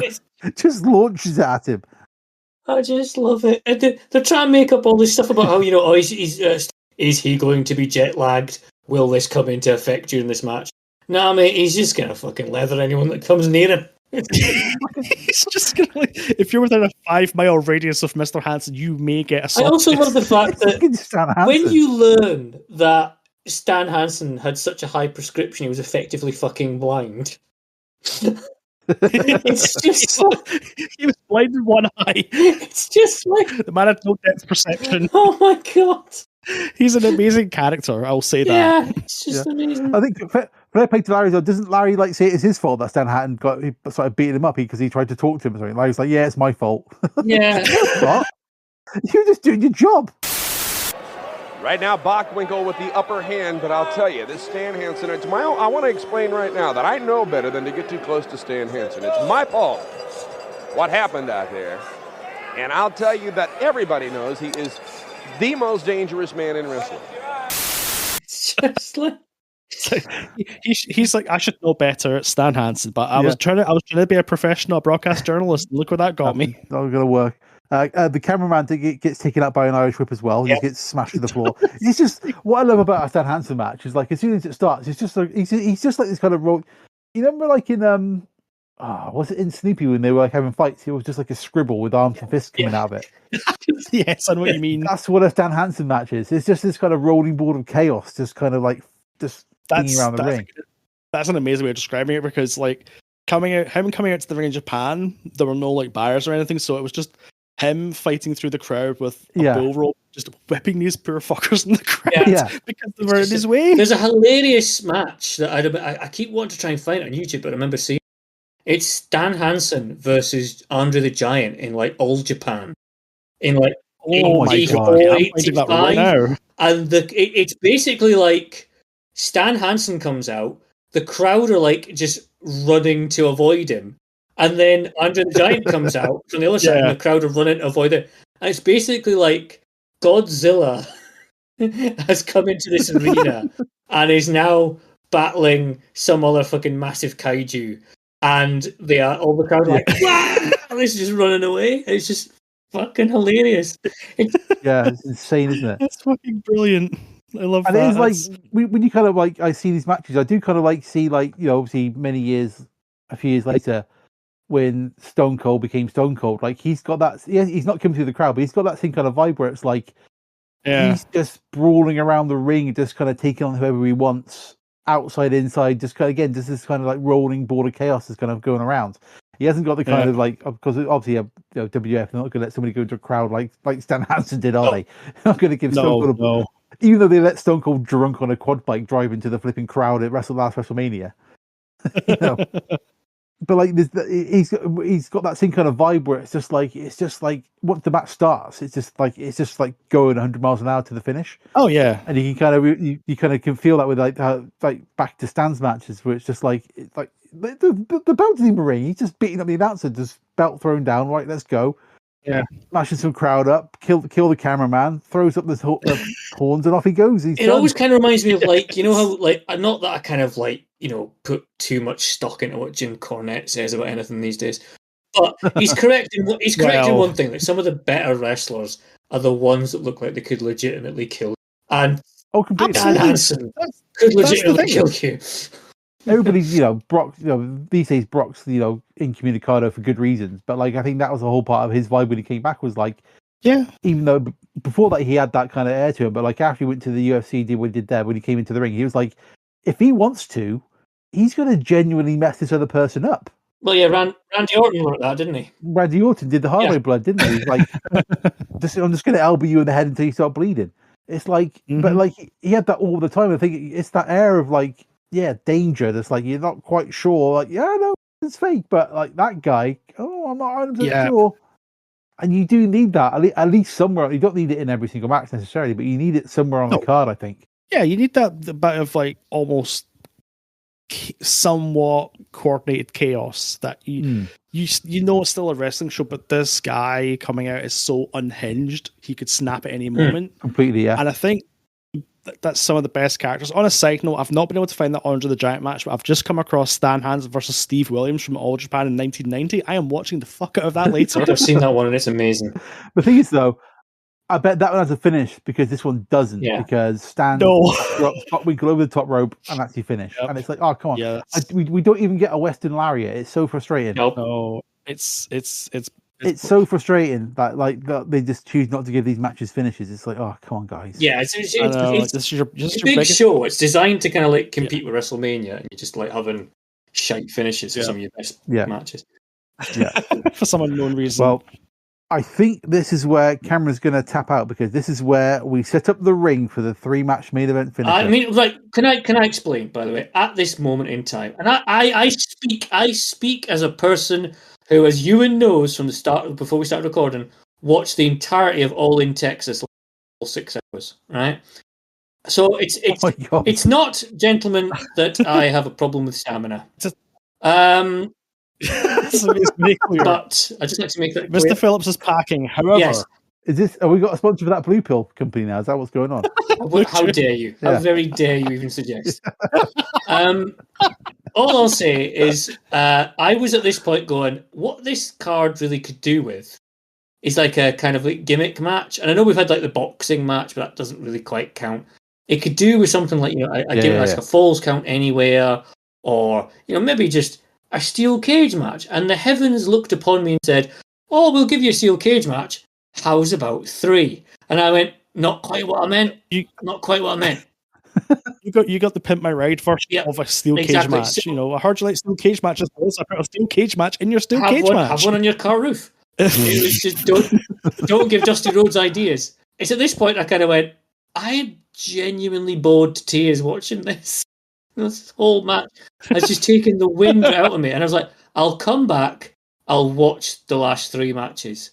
And then came back. Between watching a lot of John Pertwee Doctor Who for this box, I was like, I can't go back. I can't start this again and watch this. And then I got to tonight and went, I'm going to have no time now. So for the first time in Conquistador history, I tapped out on this show. Sorry. Oh my goodness. So I give it to my broadcast colleagues to walk us through the remaining 3, count them, steel cage matches. Well, right. How do I explain this? So there's a thread through two of these matches, and the other one just is there for no reason. Precisely. As far as I can tell. There is drama in these first two. First cage match, we don't know if there's going to be a second cage match. It all depends on how this first one turns out. But there's drama, there's tension, there's fucking awful wrestling, there's Jimmy Snuka. So this first match is Jimmy Snuka and Greg Gagne versus King Kong Brody and Nord the Barbarian. Those two are accompanied by another Sheik who is currently feuding with Greg Gagne and his father, Vern Gagne. So basically, if Greg wins this match for his father, Vern then gets 10 minutes in the cage with the Sheik. So that's what's on the line. Yeah, with Adnan Al-Kassi. That was the big. This was what everyone came to this. I say everyone came to this arena for. Nobody was there. Yeah. The three people that were there and the dog. This is what they came to see. You have got, when you say the three people and the dog, because you could describe the three people in this match, like three people wrestlers and the dog being Greg Gagne. Bless his heart. Because obviously King Kong Brody is Bruiser Brody, killed in the shower. Bruiser Brody. Yeah. So it's couldn't think of his name. Not the Barbarian being the Barbarian from WWF, which kind of caught me sideways. I was like, wait, he was the Barbarian before the Barbarian? I didn't even realize that he was. I forget who Greg Gagne's partner was supposed to be, but he was injured prior to this, which is why they bring in Jimmy Snuka. I can tell you that it was Jerry Blackwell. Thank you so much. And yeah, Greg Gagne, bless him, son of the promoter, which. Like, he's okay. Like, he's all right at what he does, but you can just kind of tell, like... Is he? He's not the worst wrestler we've ever seen. No. Far from it. Like, he's competent. He would be, a job guy. That sounds really bad, but, he'd be like, the kind of lower card guy all day long. The problem is, his dad's the booker, and his dad wants him to be the champion, and nobody is buying it left, right, and centre. No. Just to a side note, I don't think there's anything wrong in being a jobber if you excel to be the best job. If you understand your role as a jobber, if you understand that my role is to make the other guy look good. Better. Yeah. Because there were jobbers in the WWF that were almost pushed in a way that they were given more 100%. Offense than some Brooklyn Brawler, Barry Horowitz. Yeah, exactly. Yeah. And in a way, like you got almost you would put Mick Foley on that kind of role because he's like that gateway to the upper mid card where like you got to kind of get past him to get to his. Yeah. There's plenty of Foley was the acid test for a world title run. Exactly. Yeah.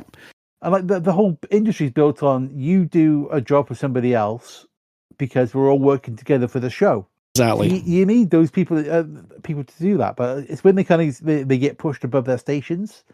That's where you get the problems, isn't it? Where like you can see why like Vern's probably looking at Greg going, "I wish you looked like Scott Hall."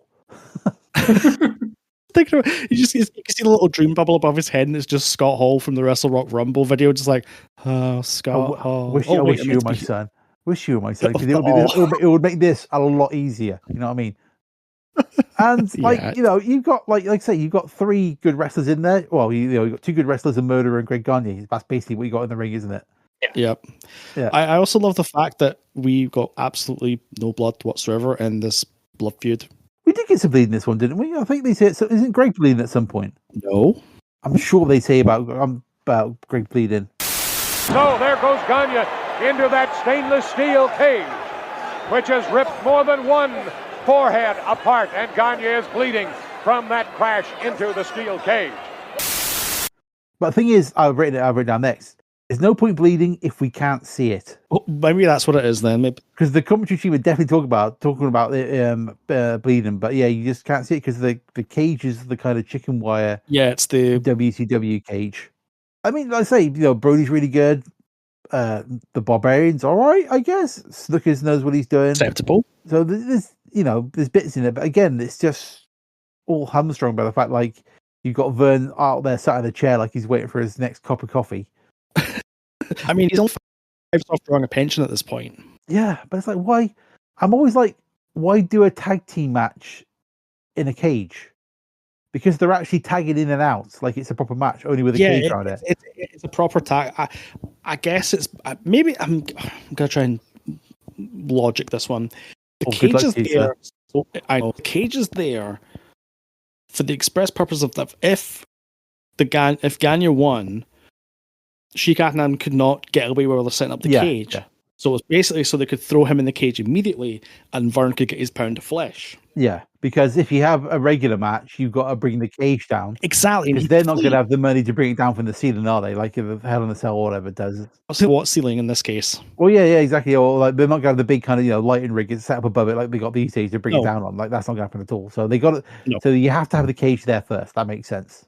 That's the only justification I can come up with. Yeah. For having a regular standard tag match that just happened to be in the confines of a cage. Yeah, but if you're going to have the cage there, why not just make it like a crazy match? Why not just have it as like a 4-way in the thing? Like 2 versus 2, not a tag match. Just why not just have a match? It's just. That's not the AWA, apparently. Apparently not. But at least with this, it bypasses the whole top rope thing because you can't get thrown over the top rope. Well, yeah. Well, you can be thrown, I suppose, into the top rope, above the top rope, but you can't go over it, I suppose. So yeah, but we still get. But that means, at least we get a decisive finish, which is one thing.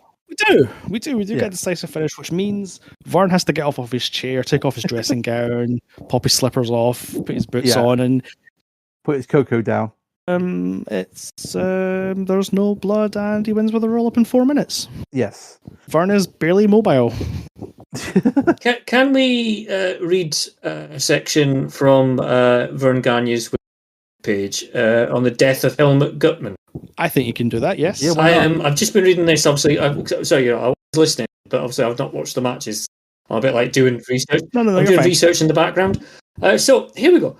On January the 26th, 2009, Vern Gagne got into an altercation with Helmut Gutmann, a 97-year-old resident of Burlington, Minnesota nursing care facility, where they both resided.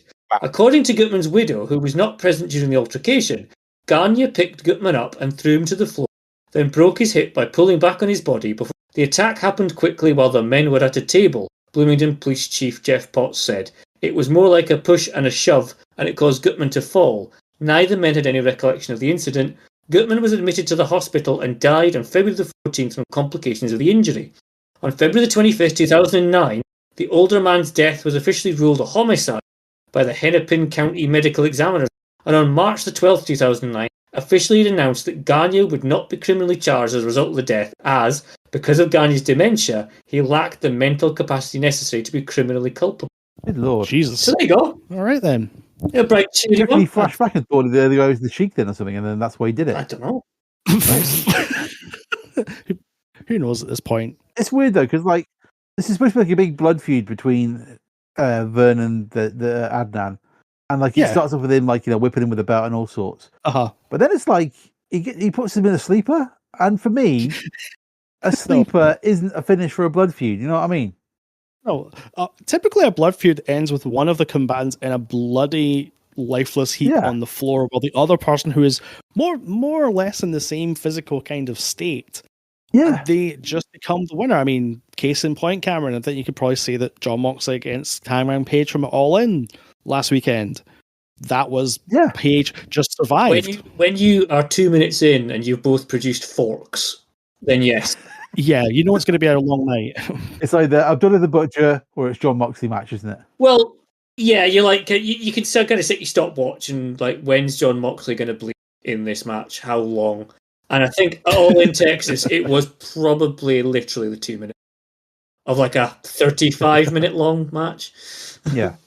Or like the Swerve Hangman feud that kind of ended up with them, onto concrete blocks and all sorts. Yeah, that was probably one of the most mental matches I've seen in the mainstream wrestling promotion for a long time. Oh yeah, but he didn't seem Euan. At any point, did Hangman put Swerve in a sleeper hold? No, he did not. No, at points, he did many other things to Swerve, but not a sleeper hold. He was trying to murder him with bricks. That's what was going on. Yes, he was. And that's it. If his piece says it might be his last one, I'm pretty sure it wasn't. And that's I don't think if that's going to be a finish, it makes sense for them to bring out the Road Warriors to have a quick tag team match with the Freebirds in the ring. Yes, because they got the cage there. Now I read some rumors that like people thought like this match was done earlier on in the show, or was done before the Ver matches. But I think there's like a clock in the background or something. You can kind of see it does definitely happen at the end. But there's been no build up to it. We haven't even mentioned the Road Warriors during the card. There's been no kind of like, build up to we're going to have the Road Warriors on later. None of that. Yep. And we don't even see their entrance, so you don't even get to hear the Road Warrior pop. It's just them in the ring, Hawk and Animal versus Michael Hayes and Jimmy Jam Garvin. And I think it starts off very early on. Hawk gets power drove, and he just no-sells it and stands up. Yep. And that kind of summarizes the match, really. It's just not the first time, not the last time. Not the last time. No, it's just one of many times. There's a fun fact about this match. Oh, go on. We'll go on. Because at this point, the Road Warriors had actually already left AWA. Of course they had. Oh, God. Because at this point, the booking before this, the Road Warriors had won the WCW World Tag Team Champions. Right. So they had to come back to do the show without mentioning the WCW belts whatsoever. And Vern let them win. Wow. Applause. Applaud. Well, I think this was like the Freebirds basically were left after this as well. So they went to WCW as well. So yeah, it's why very... do you put on the last thing of the card two teams who aren't going to be there anymore? I mean, it's like Vince booking Nash and Holt when the last night in the company. That's true. Same kind of idea. Yeah. And as soon as the match finishes, the crowd like just start emptying out the arena, just like straight away. They're like, "We're done. We're going home." This was a thing. No pyro, no finished music, not even any credits. Oh. It just that's your finish. It almost just ends in shame. Like, yeah, this was a thing. Yeah. Sorry. Yeah, guys, we're kind of done now. Could you mind clearing up on the? Can you fold the chairs up on the way out? That'd be great. Thanks.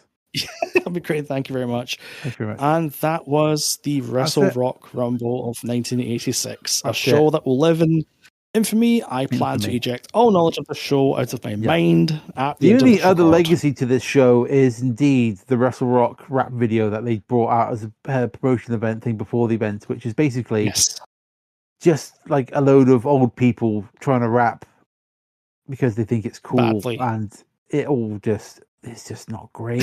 It's a mess. I mean, as the broadcast journalist you are, Phil, I'm assuming you're going to end the show with the WrestleRock Rumble. I mean, it makes complete sense to do that. Oh yeah, to the audience. Good. Clearly, we hate them. I mean, because but yeah, it's just like clearly Vern's looked at the Rock and Wrestling. It's just kind of gone do that, and I can do that. It's like, well, yeah, it's just because you can do it doesn't mean you should. Doesn't mean you should. Just because they could doesn't mean they should. So yeah, it was it was a wild roller coaster, this one, because like you look at it on paper and you're thinking we're going to have Tiger Mask, we're going to have Giant Barber, we've got Scott Hall, the Road Warriors, and it just manages just to kind of not do anything great with any of them. Yeah, it doesn't exceed in any one area in full. Yeah. It feels like, again, I think we've had this a few times, like a house show that's just been kind of like picked up for recording for some reason. Yep, I think so. But no clear reason whatsoever. No, there's not. Now, I would try to build the suspense as to where this is going to go in the big preview list. God. I'm fairly sure it's pretty obvious where we're going to put it now. Let me just bring up the list. Okay. Mm-hmm. I would say that amazingly, the show at number 55 right now has been defeated. Oh, are we saying... And by that, I mean... what I'm saying is we have a new champion. A reverse champion. So... Yes. So of the non-WWF, WCW shows we've got on the card, on the list, let's just try to build the tension for a little bit. So we've got... at number 2 is New Japan's Wrestle Kingdom 8 in Tokyo Dome. At number 2, sorry. Thank you. Number 8 is the AEW All In. Yep.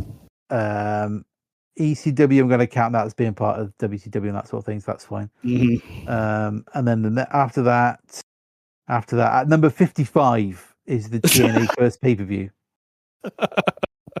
So those are the kind of 3 non-WCW / WWF / ECW pay-per-views on the. We've done 3 kind of outside of the main players, really. So we either put it.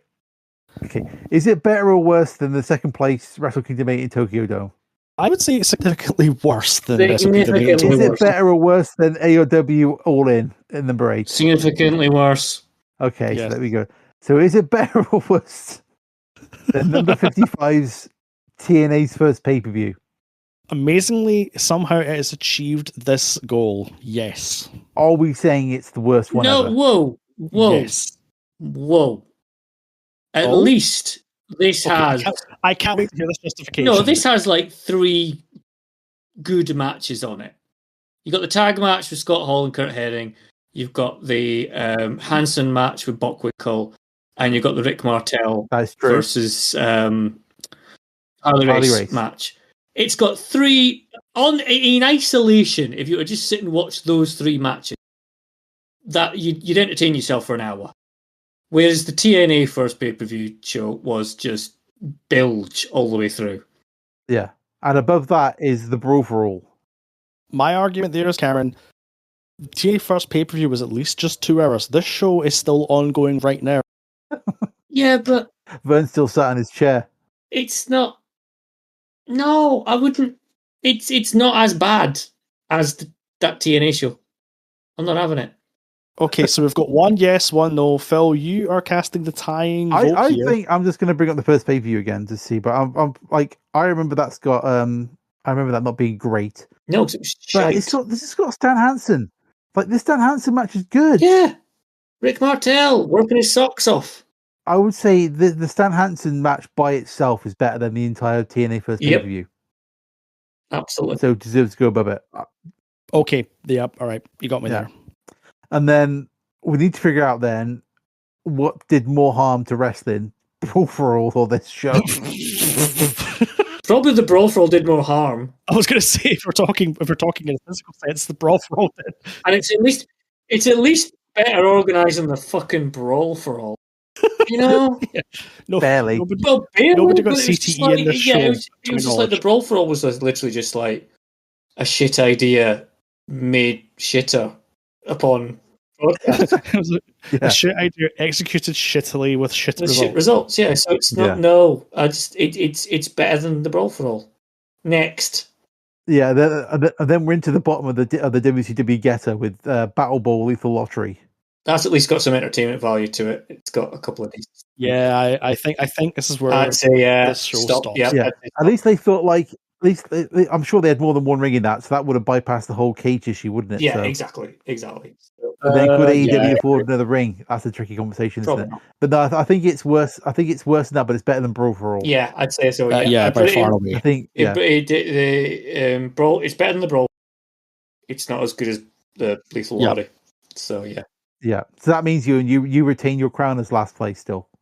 Fucking yes. That's why I was like, why is Euan trying to pick TNA over? He's going to lose his crown. I don't understand what's going on here. Surely you want to retain your trophy. Look, I am quite satisfied with having the second best pay-per-view of all time. I'm not greedy. That's true. That's true. So yeah, that was a terrible show. Next time, just let me do the trial one of you guys. Yeah, don't bully me into doing something else. Okay, we've learned our lesson now.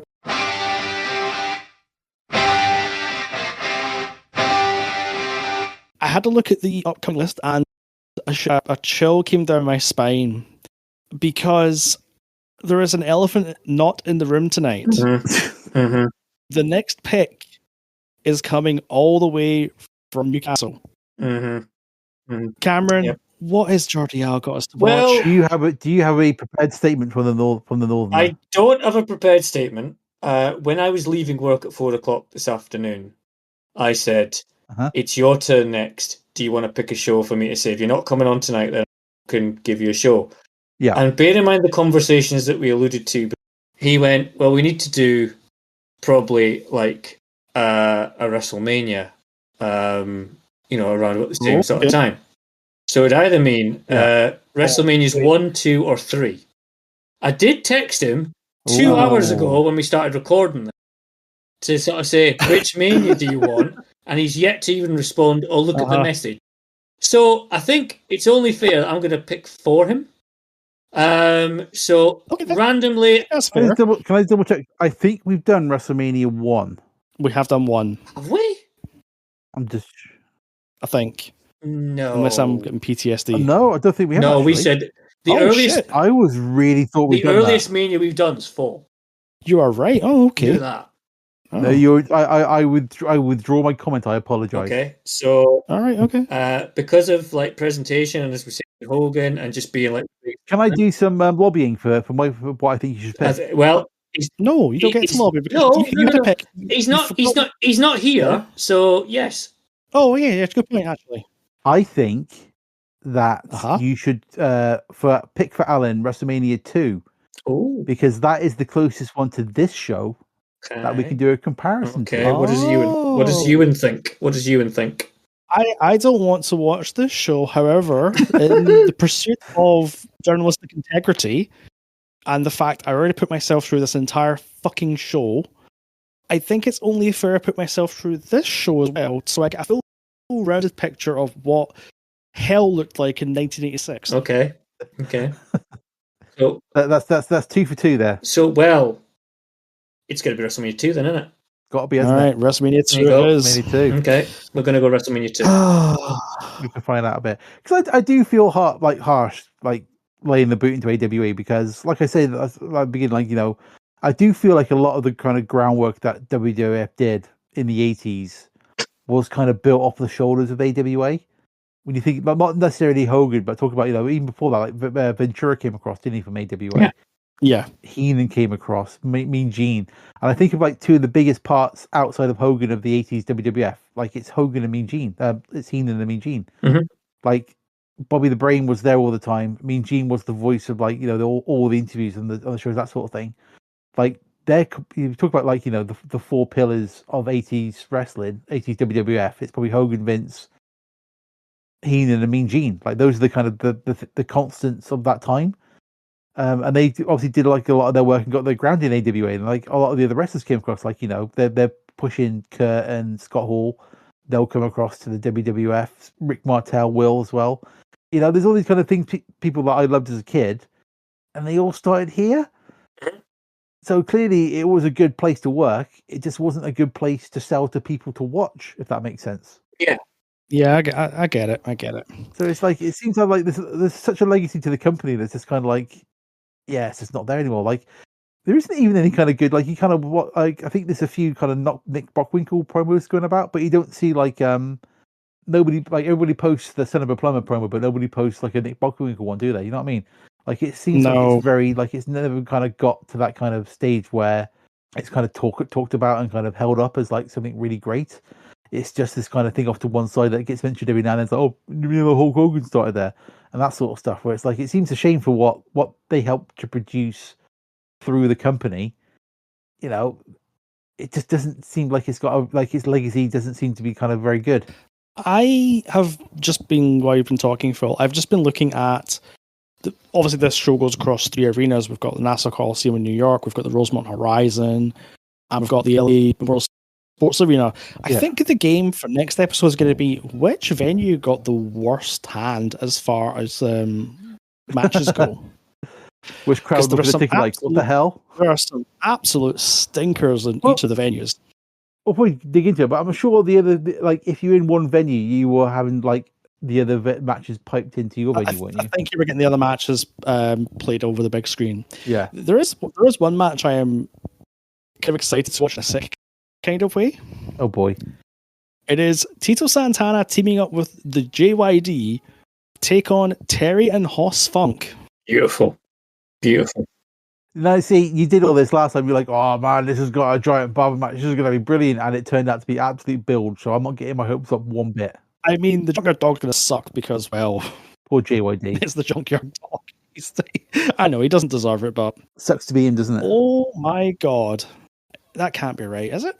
Sorry, I'm looking at the main event of the Rosemont Horizon show, and apparently the British Bulldogs had 2 valleys that night. They had Captain Lou Albano, and I can't believe I didn't know this, Ozzy fucking Osbourne? Yeah. Wow. That's why Ozzy's in the Hall of Fame. I don't remember that. No, I remember that. He would be off his face during this, wouldn't he? Oh, he would have been absolutely trolleyed, yeah. I mean, absolutely. I mean, he was hanging out with Lou Albano, yes, is the answer to that question. It'll be interesting to see just like how where he's on the Hawk scale, you know what I mean? The Hawk scale. Like, is he like 50% Hawk, 75? Is he a full Hawk? We'll find out, won't we? I don't know where that popped, but it did. Half hawk, full hawk, total eclipse. Hey, Yeah. There we go. Total eclipse is when you find a hawk face down in the bathroom somewhere. Oh man. That's the one where he just goes off on a cocaine bender during London for like 2 weeks after the show finishes. Probably. Or when he goes and parties with the Bulldog a few weeks out before his biggest match ever in the UK. That's going to be an exciting pick, Cameron/Al. Yeah, well, if he had actually answered his messages, I'm really hoping it's WrestleMania 2 because that's well, it's tough. Well, you've already said it. Yeah, now, I've already said now. Yep. Locked in. It's locked in. Absolutely tough. There we go. Yeah. It also does mean that we do need to come up with a topic for our next Suspiciously Roundtable. Okay. That is the show after. Is that the show after? Oh, balls. Yeah. Yep. Episode 69 is a roundtable. Yeah. Oh, sexiest wrestler, surely. Oh, yeah. I mean, that writes itself. Seriously? If it's episode 69. If it's episode 69, it's got to be something like that, hasn't it? It's come on. We can discuss. Come on, Cameron. Come on. We can't let episode 69 be like the best ring mat. It can't be something like that. It's got to be, it's got to be a bit saucy. It's got to be a bit blue for the dads. You know what I mean? What can... All right, Roy Chubby Brown. That's enough out of you. Just a bit like what could you do? Could you do like romantic storylines in wrestling, and like good and bad ones? Ooh. So like, I guess because it means we could discuss Macho Man and Elizabeth being on sort of maybe the good side, and I'm thinking maybe David Flair and Stacey Keibler for like the terrible. Oof, yikes! I thought we were going to say Kane and Lita for a second. Well, that too. That's on the bad side of the spectrum, isn't it? Edge and Lita. The whole Chris Jericho, Christian, Trish thing at WrestleMania 20. Oh, yes. That kind of stuff.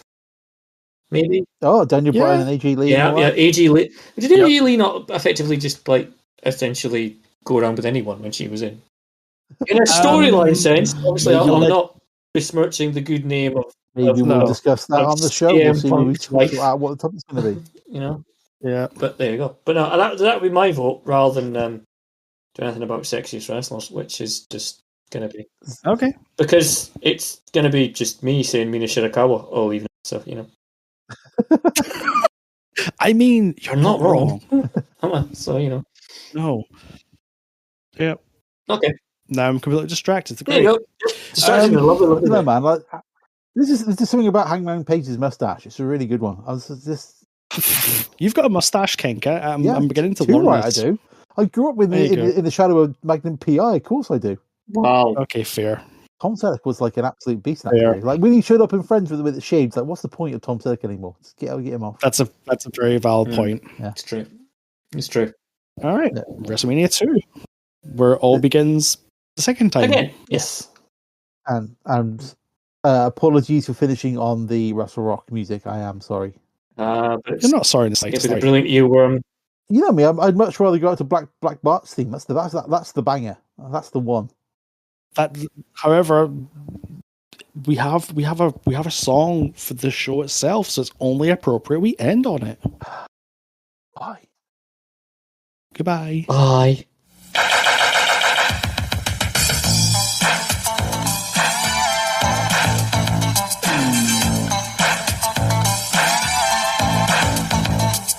This is Ken Reddick, and I'm here to say we've got the greatest wrestlers in the AWA. But you're not here to listen to me mumble. Let's fill you in on the WrestleRock Rumble. Get on!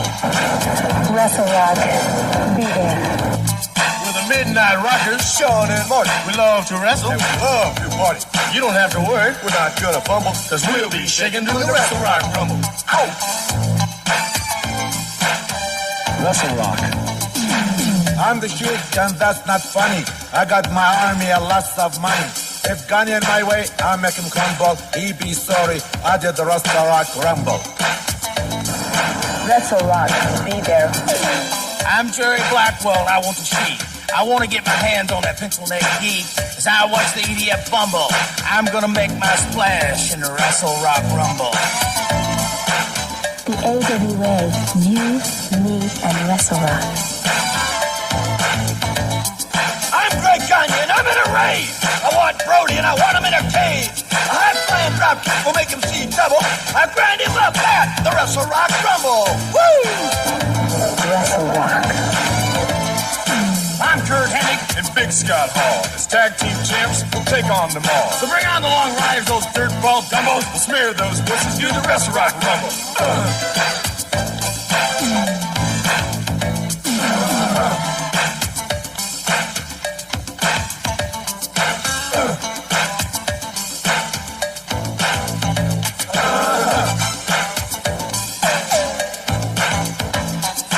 This is Nick Potwinkle, and I've got a passion. I'll get the title back from the humanoid Hanson. I've got the brains, and I'm not humble. I'll take the belt back and do the WrestleRock Rumble. WrestleRock, April 20th, at the Dome. WrestleRock 86. Be there.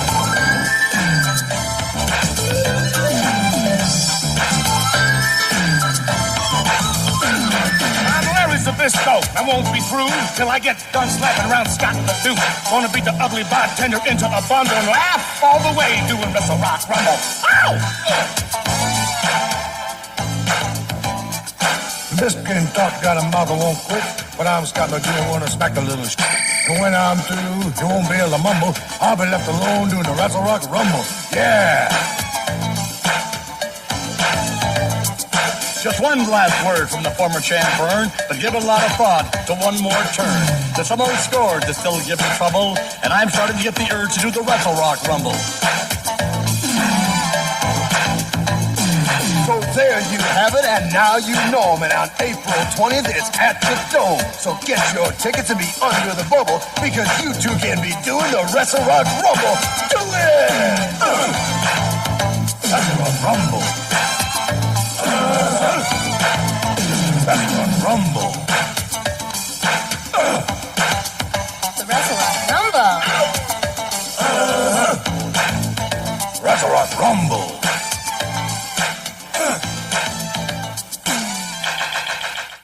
Look at that, Scott Hall. Oh, impressive.